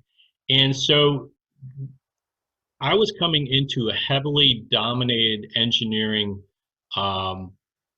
profession, you know, the NASA and human spaceflight, and it was heavily engineering oriented. And the idea of architects and space architects being involved and being in charge scared them, honestly. And so they, you know, and so this is only my own perspective, obviously, and everyone's got different stories, I'm sure.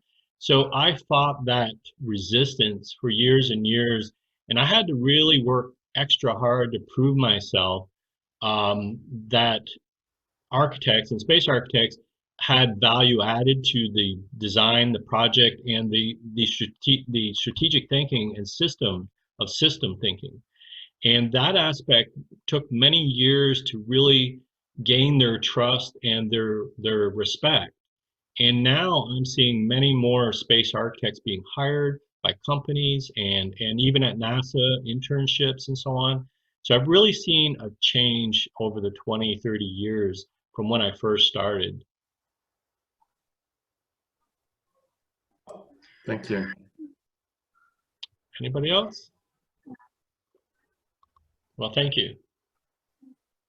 Thanks a lot. I would like to introduce dear Barbara. Barbara Imhof is a co-founder, managing partner, and co-owner of Liquifer.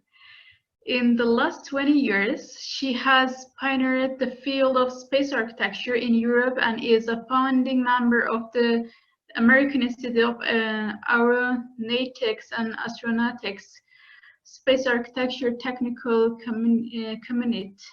Commit. She has been teaching at renowned institutes in Europe and the United States for more than 20 years.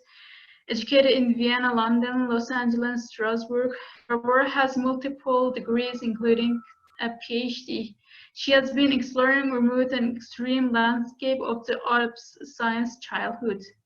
More recently, she has taken to exploring the subsea and underwater worlds. Thanks a lot for accepting our invitation.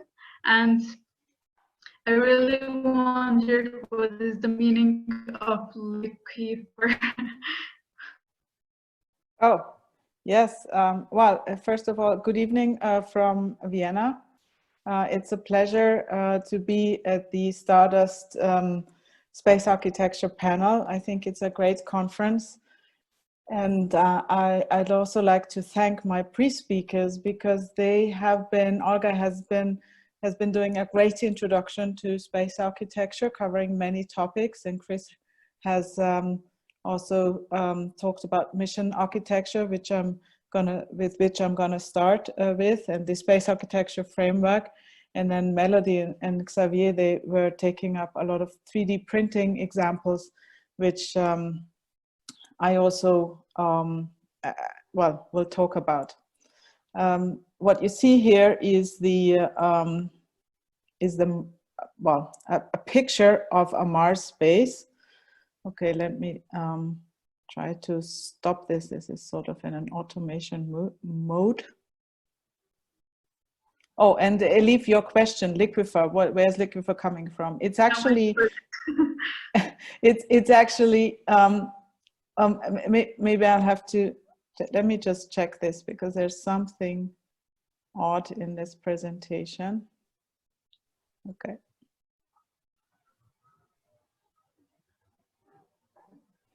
Yeah.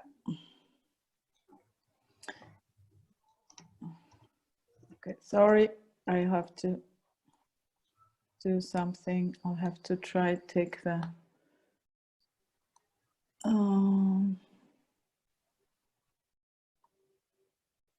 time away, but I can't find it right now. I think you should go to start first and then. Okay, I'll improvise with that. So I'm not gonna, sorry for this. Okay, so yeah, Liquifer comes from an alternative mass theory, of which I read many years ago. It has to do with the carbon dioxide, a possible Mars theory, how all the canyons and the landscape evolved through volcanoes emitting carbon dioxide, white. It was called the white planet theory, so white lava basically.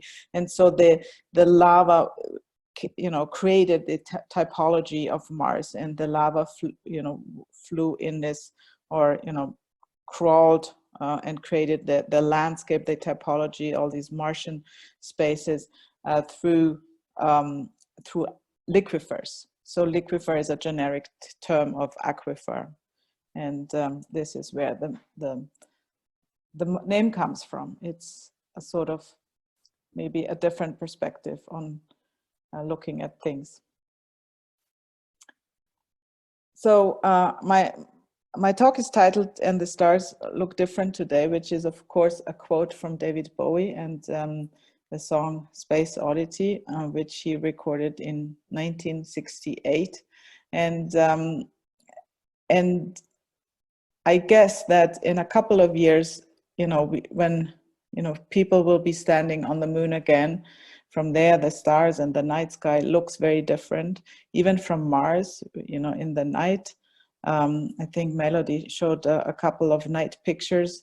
When you look towards Earth, you only see a blue twinkling star. So, wherever we go, when we leave Earth, the stars and the night sky will look very different.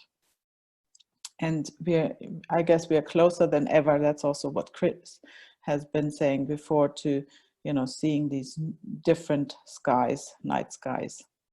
So I'd like to start with what Kriss has been talking about, base elements for a moon or Mars base. So what you see here is a picture of our project Regolite, which when you look here, you see a base on the moon.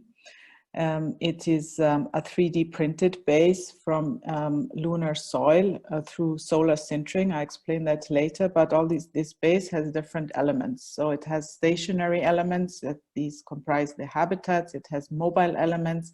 These are all the rovers you see in the picture, and EVA systems.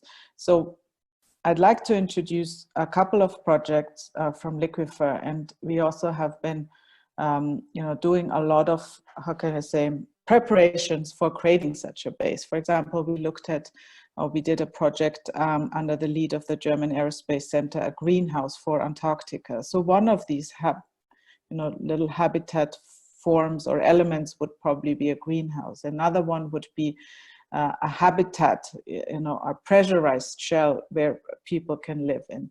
And we built the She habitat, which is simulation habitat, transportable, deployable for 2 people for a mission of 2.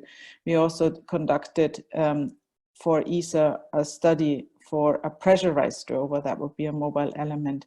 And as part of the EU framework program, we worked on 2 collaborative rovers all this is done with larger consortium and international partners. And FASTA was a project about 2 rovers collaborating and scouting the terrain. And we also did a project called Moonwalk on EVA tools. In preparation for creating such a base on the moon, let's say, one also needs to look at simulator facilities. So for the European Space Agency, we have been doing quite a lot of designing simulators, large ones, small ones, and which for now the funds have been, after the studies, the funds have not been secured or could not be secured to really build these facilities. But another part is looking at in situ resource utilization, ISRU, 3D printing technologies. We also work with projects which are in the area of biomimetics and partly also life support systems. So these are all projects we work as either for the European Space Agency or as part of the European Framework Program. And so step by step, we have been looking at all these different elements for a base, a lunar or a Martian base in that matter. I'm introducing only a few projects of our large portfolio. Liquifer is celebrating its 15th anniversary this year. So we have been working with a focus on space architecture, but with an interdisciplinary team for quite a while. This is an example of a very a fruitful collaboration with engineers. It's the Eden ISS greenhouse.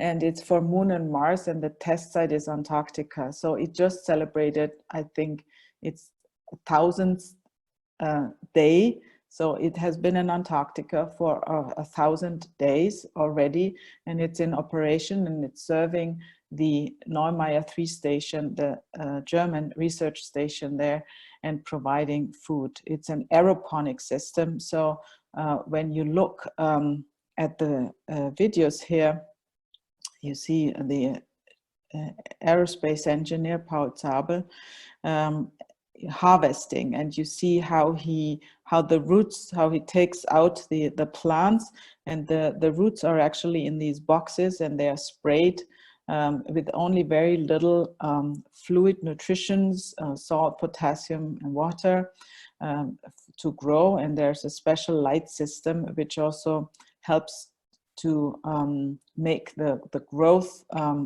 chamber more efficient. And we planted tomatoes and pepper and strawberries and all sorts of things, lettuce, Swiss chard, all things. You also see that there's a lot of leaves of biomass left over, which can be used as 3D printing material.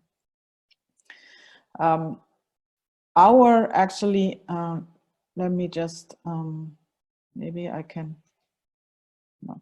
So what we were actually doing is, when you look in the background, we didn't design the growth chamber, but the parts in the background, the service section and the wardrobe. And we were also, with our engineers, space engineers, responsible for the requirements definition and the interface definition for the project.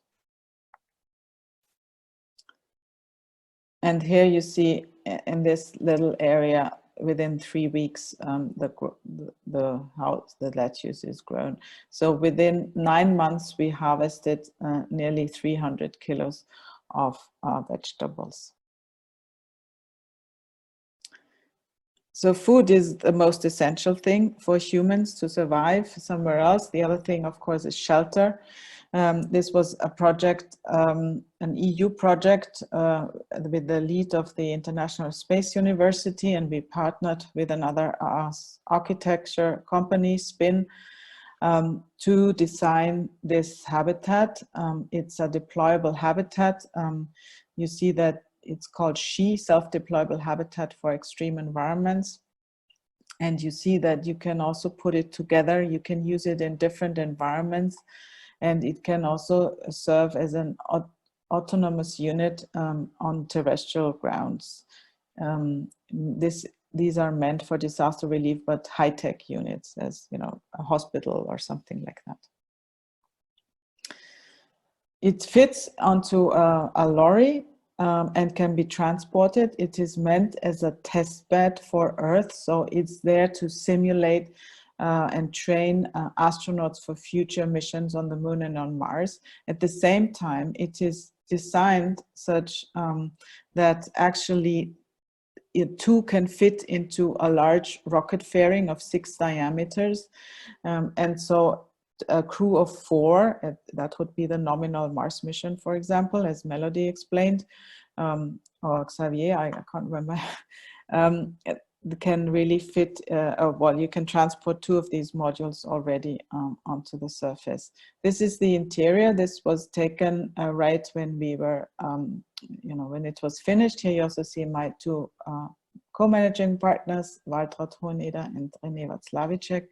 On the left-hand side, you see the workstation with acoustic panels, and on the right-hand side, it's the hygiene facility.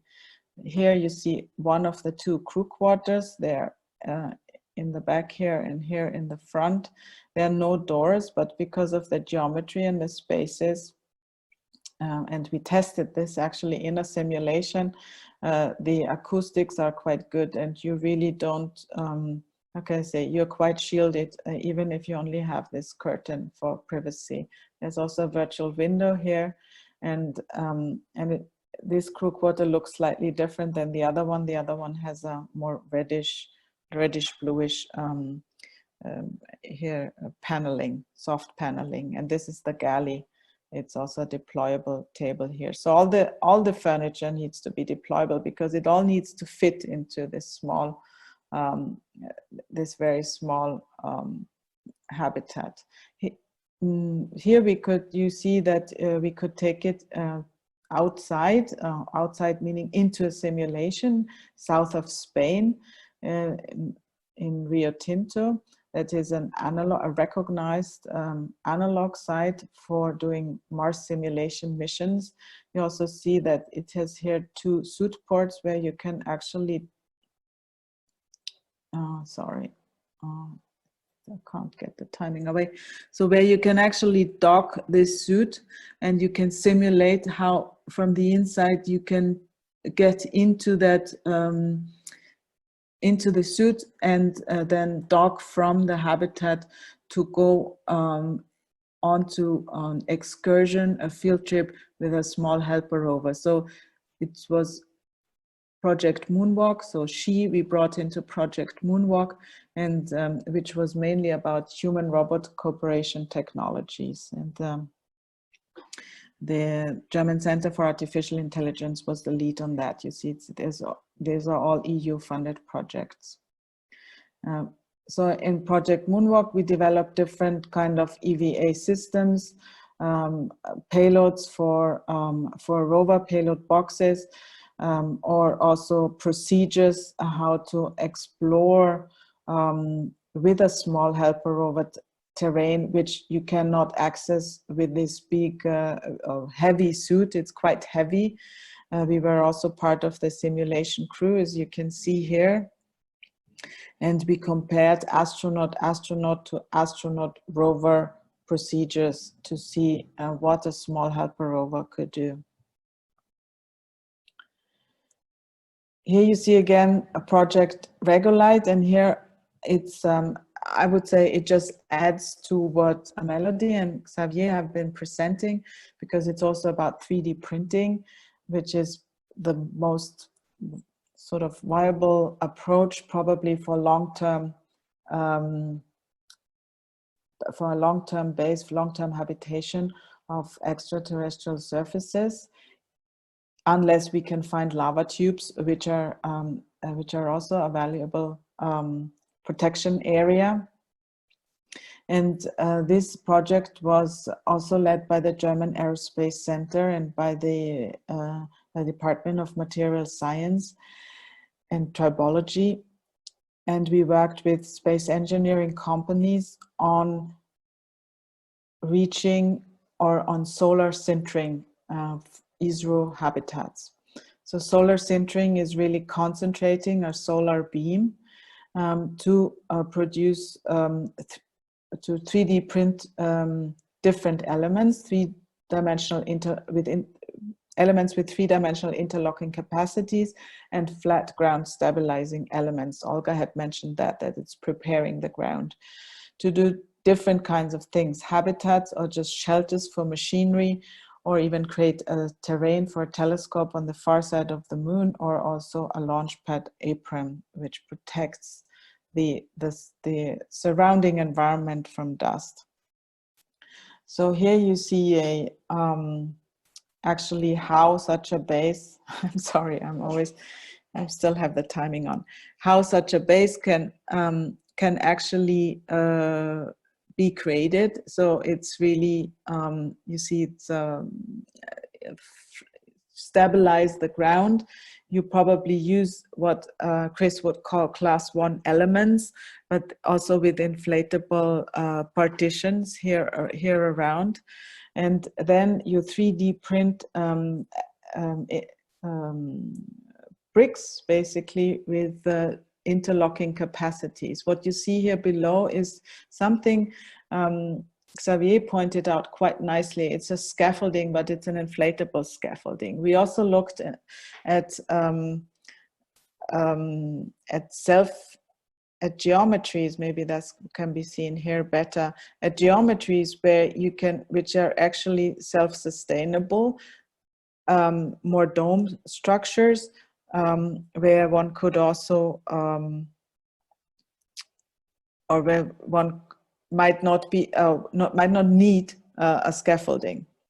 But it didn't work with the geometry of the printing. What you can see here is that we were trying with 3D printers and different kinds of printing campaigns to achieve a near technological readiness level of 6, which means testing in a vacuum environment. That's the big picture on the left-hand side. And on these other, the smaller printing campaigns, the videos, you see different versions. So you have a version where actually, when I look at this, where actually this is a laboratory environment. So I have a shutter here, and whenever the sand, here's a deposit, a box for sand. So when the lunar soil simulant is deposited here on this table, which is moving along the geometry, basically on an XYZ table, then it gets sintered by a mirror. And so layer on layer, it's an additive layer manufacturing process, a brick element is being sintered. This is then how it looks like. And I'd also like to just show you this. Here, this is an outside large aperture. It still looks quite crude, but what you can see is, or what you can imagine is that when you put wheels underneath that, it could become a rover. And here, not the table is moving, but this Fresnel lens is moving. So, and you see that here the beam is concentrated and is solar sintering. So we tried different kinds of geometries. This was a test geometry, and this is probably the outcome we can achieve right now.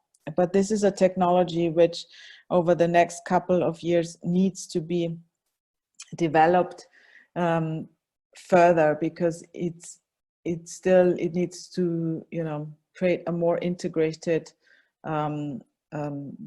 structure so that the capacities are good enough for habitation. And this is what my question was referring to in the beginning to Melodie.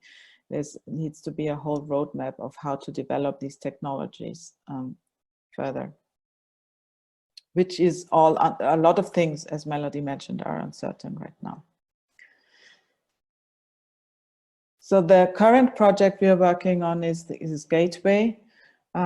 Some of you might have heard about Gateway already. Gateway is, I would say, ISS 2.0. It's pushed really further out. It's this is Earth, this is the Moon. So it's a circling station around the Moon. It's in a cislunar orbit. It's a smaller version of the ISS. It applies the same, uses the same typologies of pressurized modules, but it is, you know, it has a harsh radiation. Well, there's a, you know, you have to protect the crew from radiation. There's a lot more radiation, and Gateway is a sort of waypoint to access the surface of the Moon, but also to prepare us and you know, give us the opportunity to prepare technologies to go on a travel to Mars. So this is what I'm showing now is from the last design phase. It's the preparatory design phase where we were working for Airbus. We are currently working for Thales Alenia Space on the next design phase. So this is basically the station. You can already guess that it's much smaller than the International Space Station. It is being serviced, or the crew comes here with the, oh, sorry, with the Orion module that's here in the front. And foreseen are a couple of modules. It's all managed by the International Space Station partners. It's really this is the International Habitation Module with life support system by JAXA, the Japanese Space Agency. And our task was to come up with an interior design configuration. The module is is just 3 meters. Well, it's a little bit more, 3.5 meters in diameter. The new version is even smaller, and everything, like everything needs to fit into one module. So it is the life support systems. It is you know, the crew of 4 with private quarters, lots of stowage. They need a lot of stuff, you know, food and maintenance, repairs, and they need a galley, a little kitchen. This is for the trash. They need a table where they can, you know, eat together, but maybe they can also use it as a work table. So it's all multi-purpose. They need an area where they can do exercises to countermeasure the physiological changes in microgravity. They need crew quarters, some private space at least. These are deployable crew quarters. Of course, they need a toilet. So you see, it's a very tiny space, and everything needs to be fitted in there. And these are the science payload racks. There's a glove box, freezer. This is all under development. So a lot of things are being changed. It becomes even smaller and denser. And you also see that the system itself takes up a lot of space, including the life support system.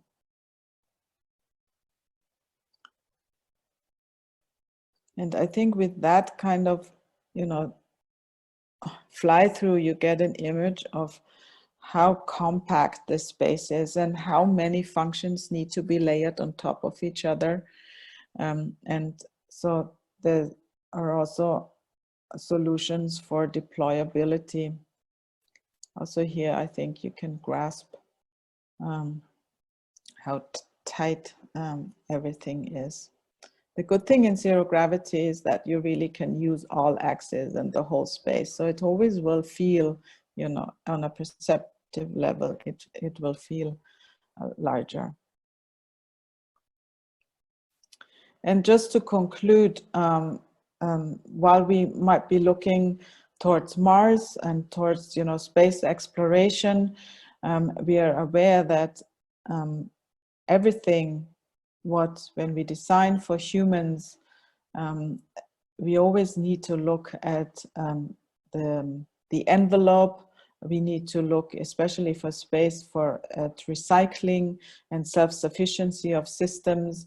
And so this is a snapshot from our website. So actually, we think that, or we believe in a Earth-space continuum. So wherever humans go, and I think the greenhouse is a good example, you know, these technologies, you know, they're not only made for space, but they can easily be used on Earth as well.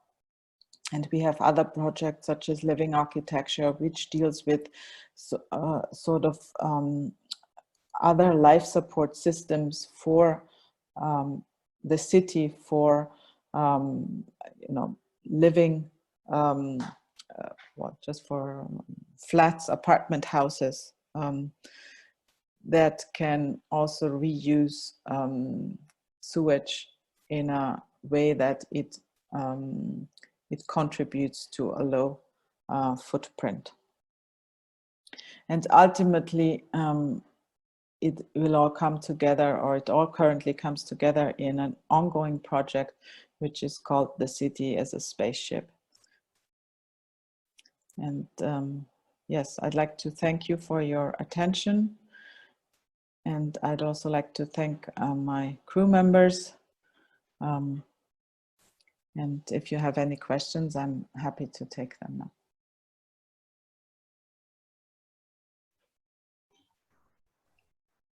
Is there any question for this presentation?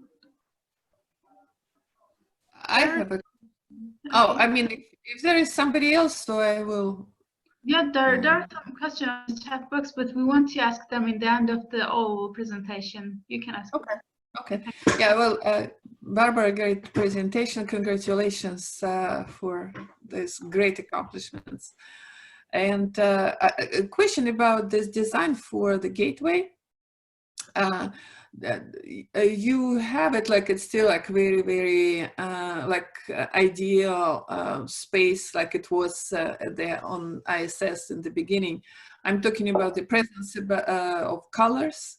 And was it a challenge, or you were given that requirement that it has to be just geometry kind of related and functionality related, and it was purposely that you didn't include any additional, or pretty much not? Yeah, that's a good question. Thanks, Olga. Yeah, maybe I haven't mentioned that to that extent that it became clear. It was how can I say, a very early conceptual phase, and which I can share with you. And yes, so the colors were not a topic that doesn't mean that we are not thinking about colors. It was just in that stage of the design. It was not something which was of importance, or which was because the how can I say, it's a very close collaboration with the engineers from all the from space industry, and I think the current challenge is to find a configuration for the systems and for the living spaces, and I think that is what we were concerned a lot. There was also a lot of changes in the whole geometry, because that's a funny story, because at one point when we were in the middle of already maybe going into the color topic, Trump tweeted that boots on the moon 2024, and we had to rearrange the whole configuration and make the module smaller. So I think but you're right, I think that's an issue which needs to be taken into account, and which we are currently investigating. Well, I mean, for a reason, it can be actually a good point to have it just pristine like that, because so concentrating on efficiency of the space, so no distractions. But at some point, colors, it's not only about aesthetics, but it's about color coding, let's say. Exactly. Yes. That kind of stuff. Yes, I mean, you can see it in the She habitat that we tried out different colors, and also the textures.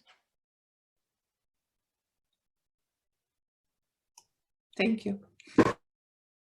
Welcome. Is there another question? If not, I would like to introduce our guest commentator. He is Dr. Robert Zubrin is with us now. If he's hearing us now, do you hear us, sir? Are you there? Maybe not. Dear Dr. Robert Zubrin, do you hear us?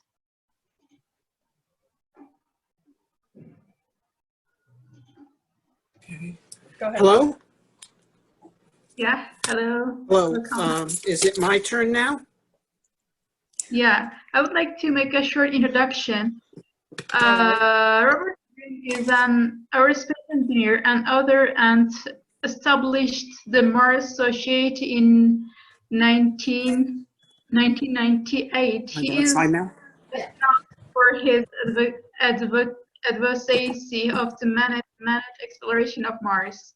The key idea was to use the Martian atmosphere to produce oxygen, water, and rocket propellant for the surface stay and return journey.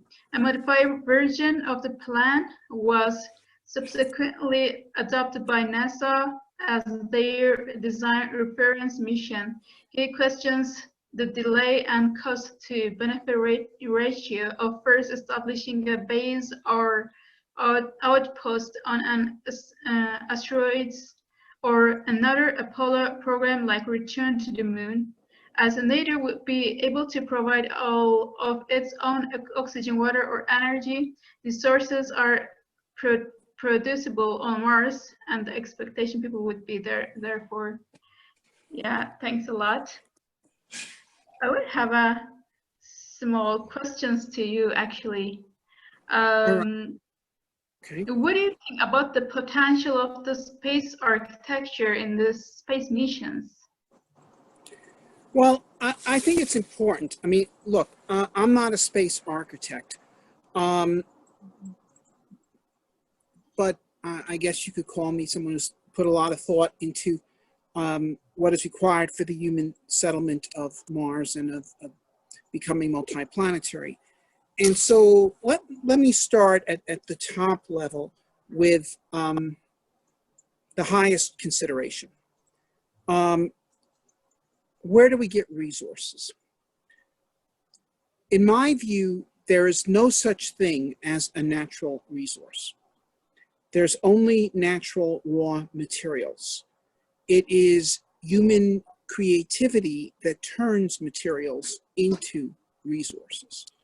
And an environment is habitable for you if you know how to take the materials there and turn them into resources.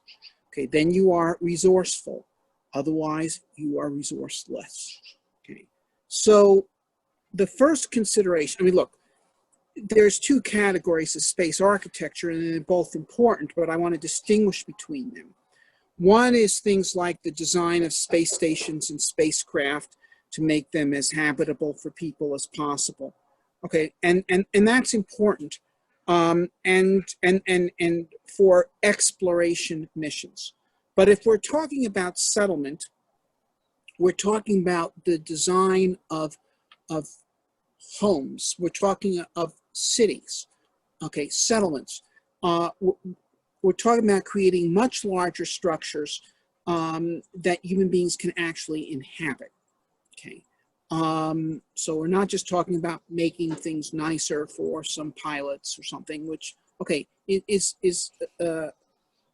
you know, a thing certainly worth attending to, but in terms of what's revolutionary here, talking about how we're going to build cities on other worlds, how we're going to make it possible for there to be new branches of human civilization.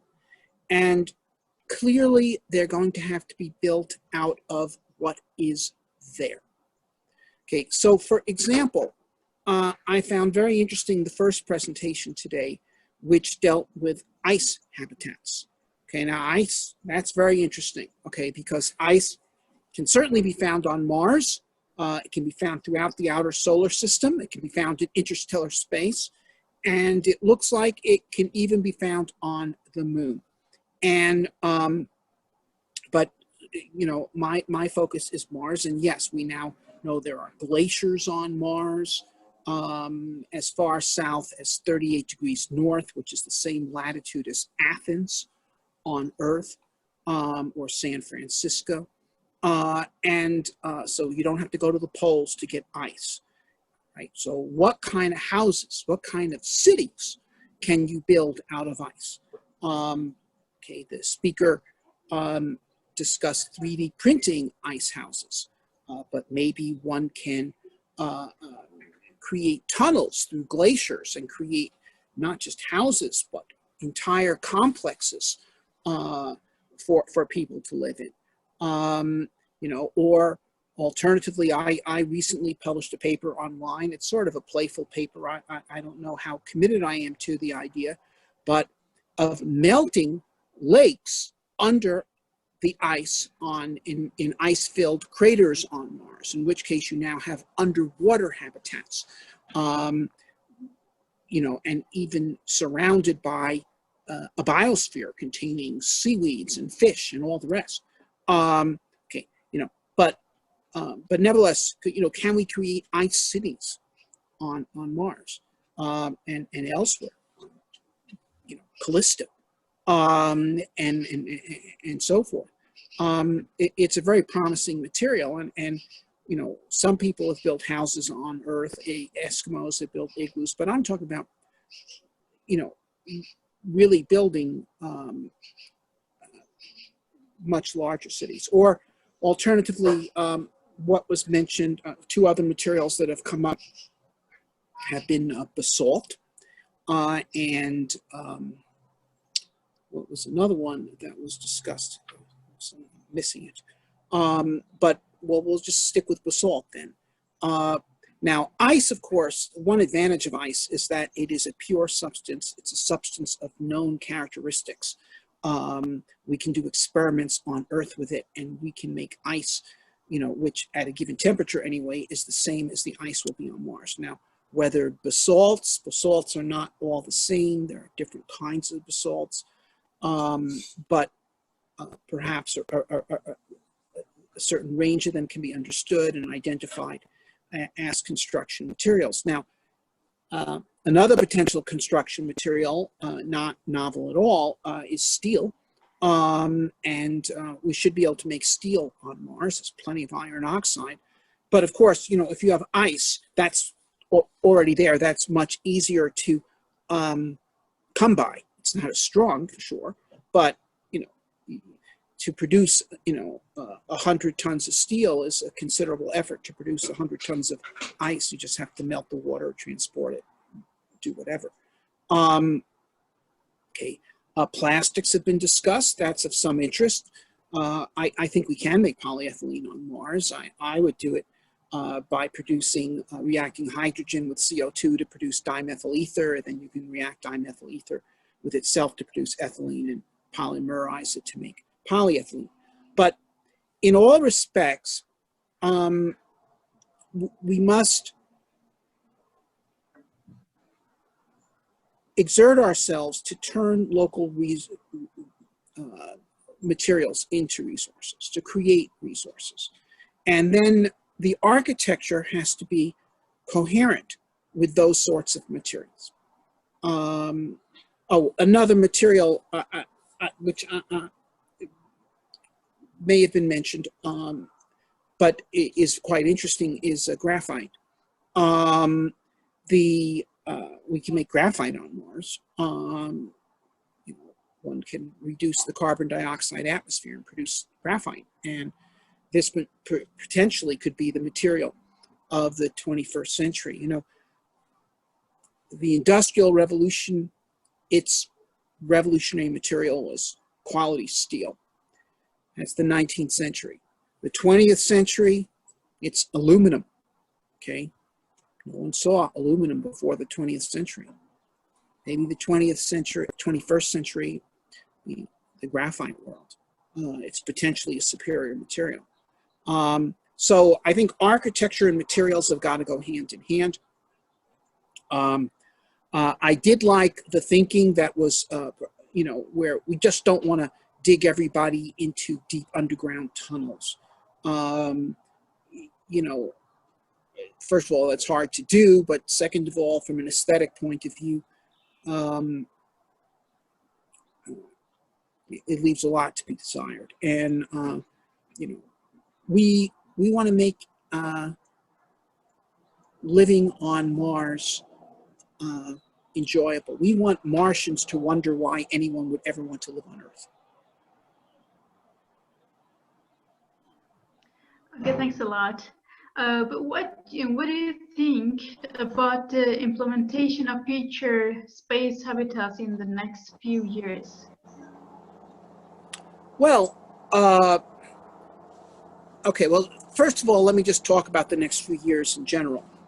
I think we're going to Mars, even though it is not in any serious way on any NASA or ESA or Roscosmos planning chart. NASA talks about a mission to Mars orbit in 2033. I don't even think that's a serious plan, involving building orbiting space stations around the moon and Mars and deep space transports. And the person who is serious about going to Mars is Elon Musk. And, you know, while we're sitting here speaking, there are not only ships, but a shipyard being developed in Boca Chica, Texas, in which they are turning out prototypes of starships at a rate of 1 a month. And a year from now, there'll be 10 times as many people there as there are now, and they'll be able to be turning one out every few days. And and I think we're probably going to see starships fly to the stratosphere. before the end of the year, and we're going to see them reach orbit either next year or certainly the year after. And if starships are flying to orbit, say by 2024, you know, whoever's elected president in 2024 is going to look at his or her advisors and say, look at this. You know, here's a fully reusable space launch vehicle, Saturn V capability, but costing 1% as much. Could we have people on Mars by the end of my second term? The answer is going to be yes. Yeah, we're going to be able to have people on Mars by 2030. And so, are we still here? Because okay, getting low battery signals and such. Anyway, so we're going. That is, by making the mission feasible, Musk is going to make it sellable. Now, Musk is just developing the transportation system. Other systems are going to be needed.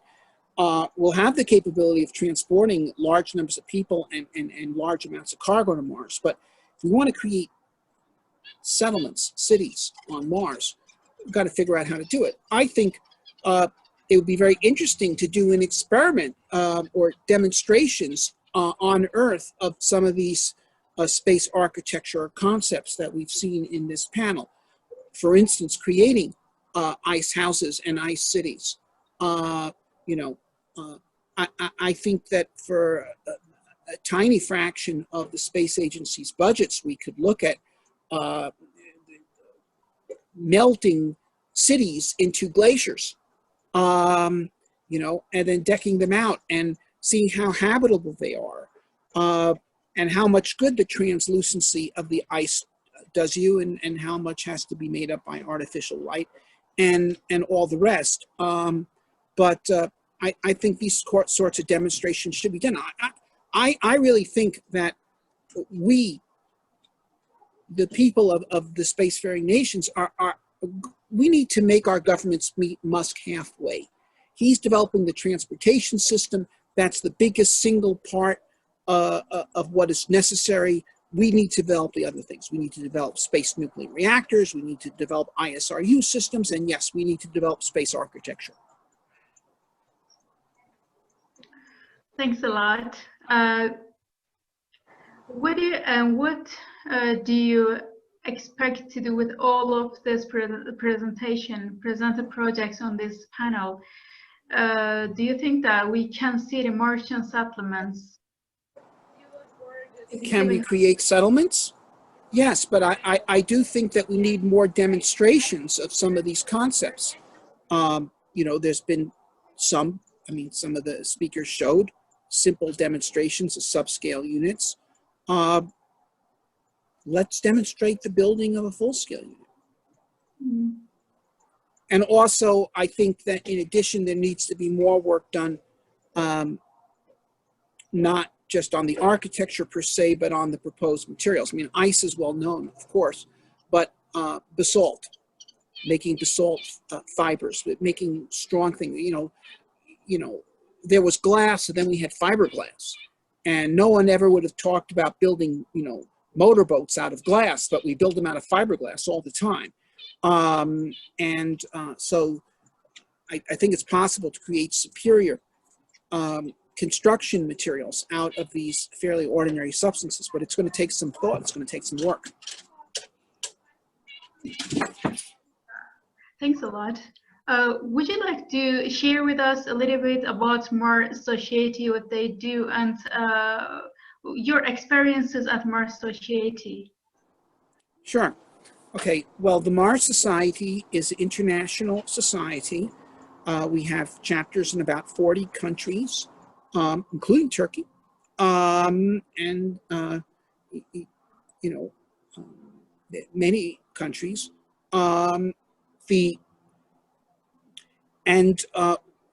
Which is, its purpose is to advance the exploration and settlement of Mars by both robotic and human means, and both by government and private means, any way we can. We basically do three things. One is broad public outreach to spread the vision. The second is political work to try to convince the governments to engage in Mars exploration, whether with robots or people. And the third is projects of our own, of which certainly the most prominent has been the building of Mars analog research stations in the desert. We have one, the most well-known one is the Mars Desert Research Station in Utah. We have another one, which was actually built first, the Mars Arctic Research Station, which is on Devon Island. Both of those are of the form of spacecraft which have been landed on Mars to be habitation craft. They're more or less shaped like a tuna can, 8 meters in diameter, 8 meters tall. So they've got 2 decks, each with about 4 meters of headroom and a dome top. And we've now sent over 200 crews to these stations, typically for 2 weeks, but at some points as long as 3 months. Typically crews of 6 to attempt to conduct a sustained program of field exploration while operating under as many Mars mission constraints as we can impose. And by doing that, you learn how to explore on Mars. We've also held the Mars rover contests, and I believe we've had teams from Turkey participating in those contests, as well as from many other countries from all over the world, not just the United States and Europe, but Bangladesh and Japan and everywhere, South America, India. And our stations, people who've been members of crews in our stations have gone on to establish new stations. For instance, there's now one in Hawaii, there's one in Poland, there is one in Israel, there's been expeditions in Oman, you know, so, and there may be one in China soon. Okay, so that's another thing. So the rover contest, the stations, we've had design contests. In fact, we recently have held 2 international design contests. Last year it was to design a 1,000 person Mars colony. And this year it was to design a 1 million person Mars city-state. And this year we got 176 teams entered the contest from all over the world. They were judged 30 points for the technical merit of the design, 30 points for the economics of how it would support itself, 20 for political and cultural aspects of how the city would be organized, and 20 points for the aesthetics of its architecture. And so it's now actually been narrowed down to just 10 finalists. And, you know, the Mars Society is having its international teleconvention October 15th through 18th. Anyone can register for it to attend it. It's free, no cost.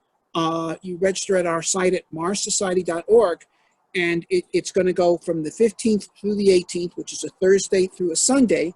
And on Saturday, there's going to be the final presentations of the 10 finalist teams, which will present their designs in front of the judges, and who will choose the winners. And there's a $10,000 first prize. So if you want to see some very exciting designs of Mars cities, what some other people's architectural ideas have been done, register for the conference, attend a lot of the conference, but especially the part where the teams present their city-state designs. Thanks a lot for all the answers, and I'm very appreciating that you gave us your time. These are our questions. If all the speakers have any question to Dr. Zubrin, you can ask, or we can continue with dear Samar El-Sayary. I would like to introduce him. Samar El-Sayary is an assistant professor, researcher, and award-winning architect with special passion in outer space architecture. He got over 30 awards and prizes from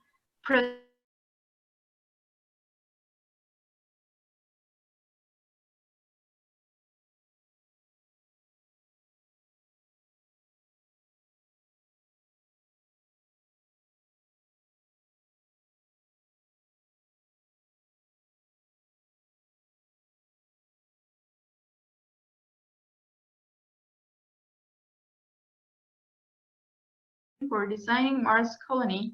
His works have been exhibited in several countries, including NASA Johnson Space Center in Houston, USA 2018, France 2016 and 2020, Greece at 2015, Tunis 2011, Egypt 2011 and 2013, Malaysia 2019, and several other countries. His work also has been featured in Discovery Channel UK, Dutch TV, California Dreamers, Wired Magazine 2017, Up Magazine, and Larson Magazine, and many others.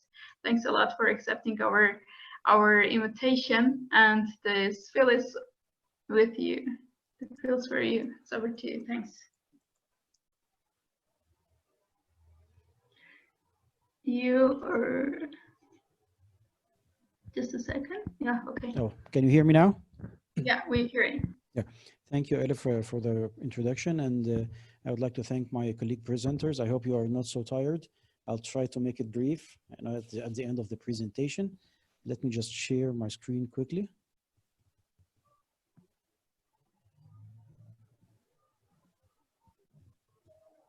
I'm not sure, is it working? Yeah, it's working Okay. on the screen now. Thanks a lot. Okay, thank you. So just let me give a short introduction about what I'm gonna present today. My approach is a bit different. I started with the main three questions of the critical thinking method. My approach is a bit different because I use a human-centered design, more humane approach. I tended to use the blending the parametric technical design with the biostrategies, including biomimicry, biomorphism, biophilia. I used mostly the ISRU 3D printing in a hybrid class architecture with the inflatable structures.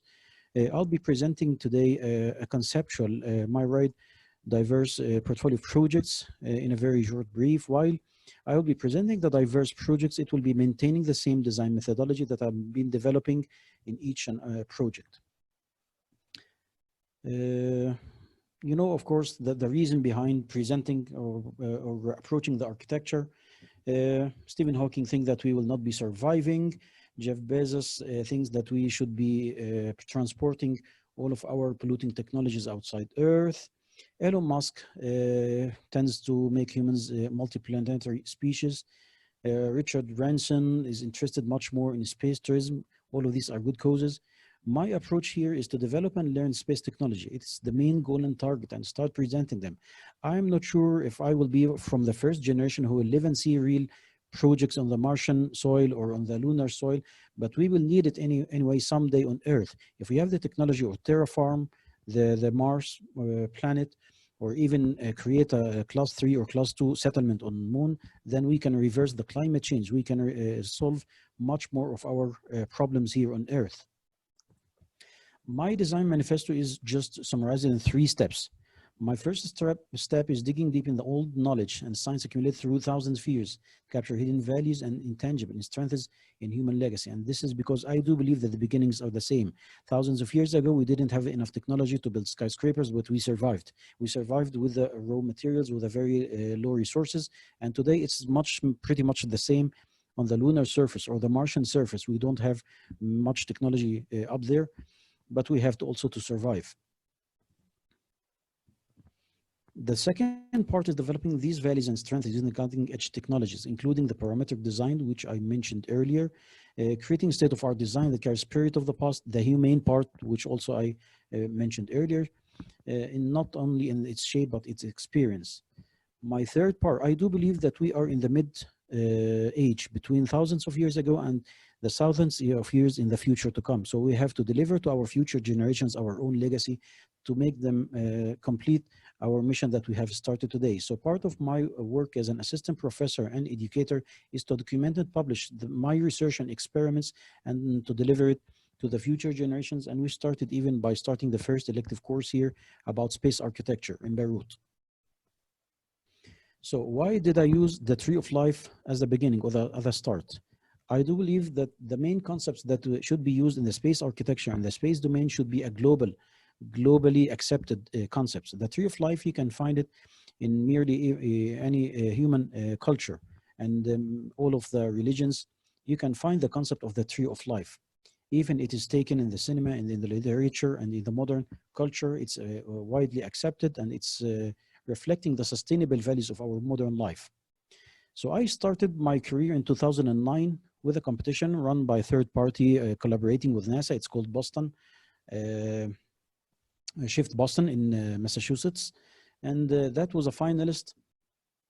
I was nominated as a finalist in this project. I didn't go to the Massachusetts at that time, and then I developed the project a little bit and represented it again in Architecture Revolution, also selected as a finalist, and then finally I developed it for the third time with the Jacques Roger Foundation in 2015, and also it was another nominated as finalist. This is just a basic scheme of the undersoil of the subterranean part of the Tree of Life, the basic Tree of Life. At that time, it was a mega structure that it's merely to be a science fiction much more than a real space architecture. I didn't have the experience yet 11 years ago. And then I started developing it again and again until I found the call of entry of the Mars City Design Challenge in 2017. And then I decided to lower the scale of this Tree of Life a little bit and to create a much more inflatable prefabricated unit that could be shipped down from Mother Earth and to be used on the Martian soil. The main inspiration was the movement of the wind. And after a deep study of the Martian atmosphere, which is 1%, sorry, of the thin atmosphere of the Earth atmosphere, so I decided to make some initial designs, starting to make like artificial fins made of the memory-shaped alloys that could be folded and unfolded on the Martian soil, so it could be making a good use of this wind even during the blockage of the sun. The solar panels won't be functioning in a very good manner, so I decided to go for the wind instead of the sun, and to make with a piezoelectric technology to start creating something that might be more suitable. And a lightweight structure would serve us with this design. Let me have a little bit. And it will be the first tree to plant on Mars. So the main goal was to make a park of hydroponic system, or even a trees, making a park with a habitat, subterranean habitat, that will be making use of 60% of the sunlight, and at the same time generating energy for the habitat system inside it. The second part was the self-expanding structures. So I decided to go also with the self-expanding and started developing a self-expanding structure that could be deployed with a diameter on the payload of the Saturn V. That was the available dimensions technology at that time in 2015 and 17, sorry. And the idea was to create a network of trees. It's not not single tree will be functioning alone. It will be a network of habitats connecting all together to build a network of energy and a network of food, and also a research facility.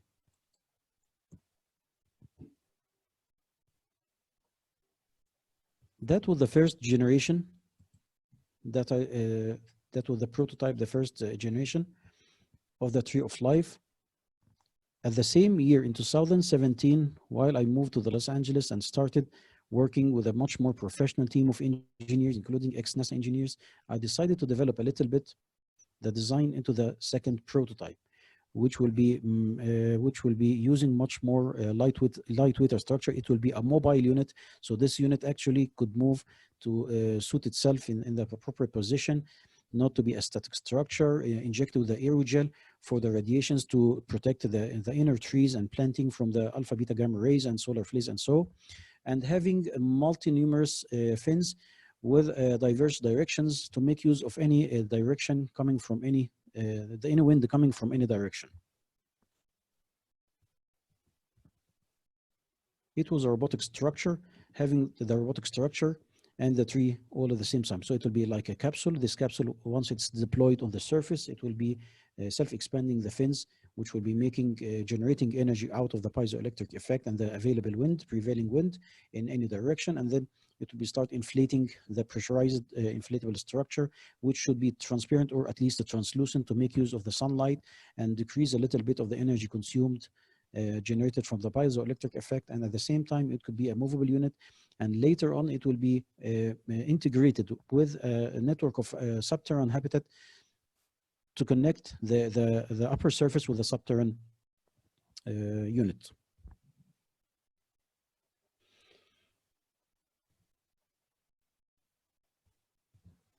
This is a night vision of what is expected to look like. That animation was presented in Discovery Channel, UK.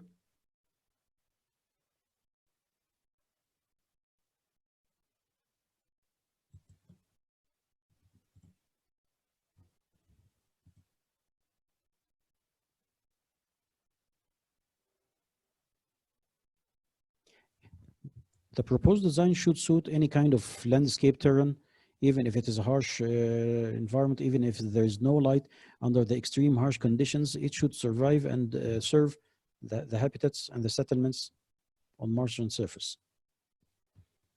I started prototyping and studying the behavior of the geometrical shape using the parametric design and the thermal conditions to see, and at the same time the dust conditions to see the most appropriate and most suitable geometry that could survive the dust that might be covering the surface and blocking the sunlight, and at the same time the thermal fluctuation, the extreme thermal fluctuation that might affect the structure of the material itself. So I started developing the reinforcement, the inner reinforcement of the inflatable structure to control the pressure inside it, and not to prevent any punctures or bursts from the pressure, and at the same time could maintain the thermal the integrity of the structure against the extreme thermal conditions.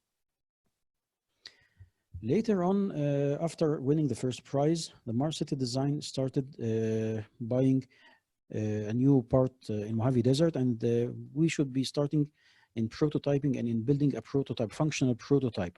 Now we are developing the scientific part and the engineering part of the systems of this device. I didn't stop at this project. I considered it as a project, and I started developing a major, much bigger scale when I found another entry competition. You making use of the lunar lava caves on the moon, but this time I started to develop the design in a zero atmosphere environment. So there is no atmosphere, there is no movement. So the main principles of generating electricity from the piezoelectric effect is denied here. And then I started putting the main outlines of a complete settlement, making use of the frozen water inside. I know we do have a little data about the lava caves, but I'm sure that someday, even if we in our generation didn't advance the research, the future generations will complete what we started today. So I assumed that we can find the frozen water and then started implanting the main reactor inside it to start to melt the water and purify this water and start making use of it and creating a clean zone. So I called this part as a clean zone, the zero atmosphere environment. I took advantage out of it. So there is no winds, and then no dust or regolith might be inside this clean zone. So this is like a courtyard, a clean courtyard for the astronaut and the habitats of this colony.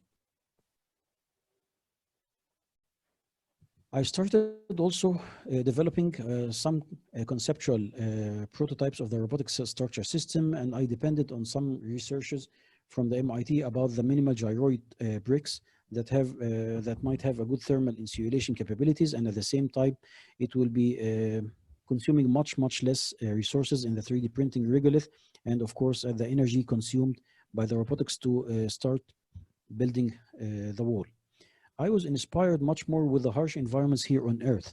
So even the ISRU, I do believe that it started thousands of years ago here on Earth before we can move to Moon or Mars. It is a principle that is original in the human race.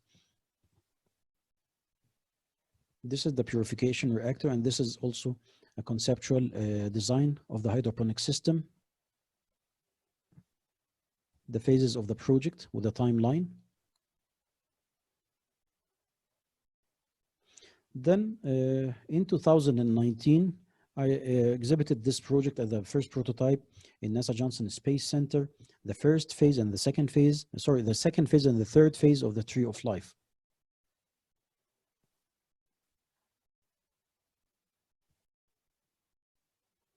Also, it has a wide publication here in Middle East. And then I found the other phase. I really take advantage out of competitions to motivate me to complete the research and to complete the line that I have started. I do believe that the space architecture is a work in progress, never-ending project.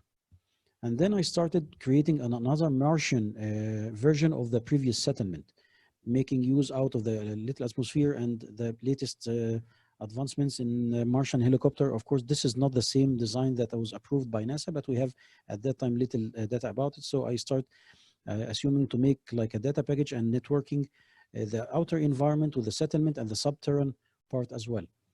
And I returned to the original design of the Tree of Life and started integrating the original design with the settlement on a timeline based on 5 years, starting from selecting the crater, the appropriate crater, and then deploying the energy, the solar energy powering system, and then the planning according to the main directions, north and south, and then start the boring process. And after the boring process, implanting the trees, and then 3D printing the settlement.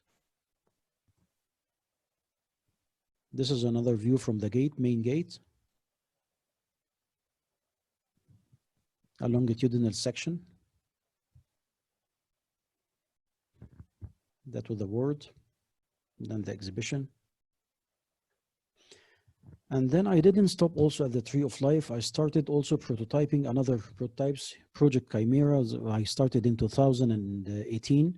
It was also making use of the parametric design and making use of the human DNA in optimizing the bone structure of the human DNA, making use out of it to start building 2 layers structures.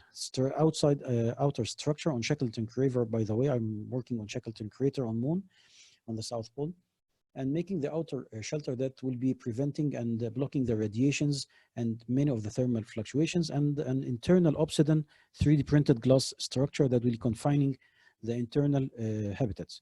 This is the upper unit, and I have networked it through a subterranean habitat units for sleeping and working inside. This will be for the communication towers and the hydroponics, and under the ground will be the habitats and exercising and living areas.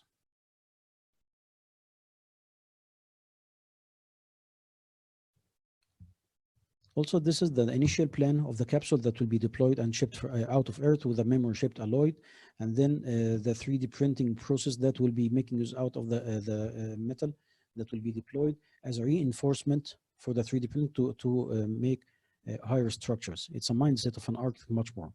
A conceptual phase of the 3D printing robots will be, I called it the tripods. Each one of the tripod will be focusing on one material, one on the glass obsidian and the other on the lunar regolith, and the other on solidifying the internal metal structure of the memory-shaped alloy. And they will be starting all together in a circular motion to finish the design.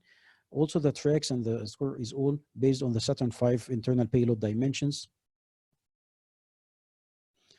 And this is an earlier version of the Chimera project, which was also published in HP Mars project, run by HP.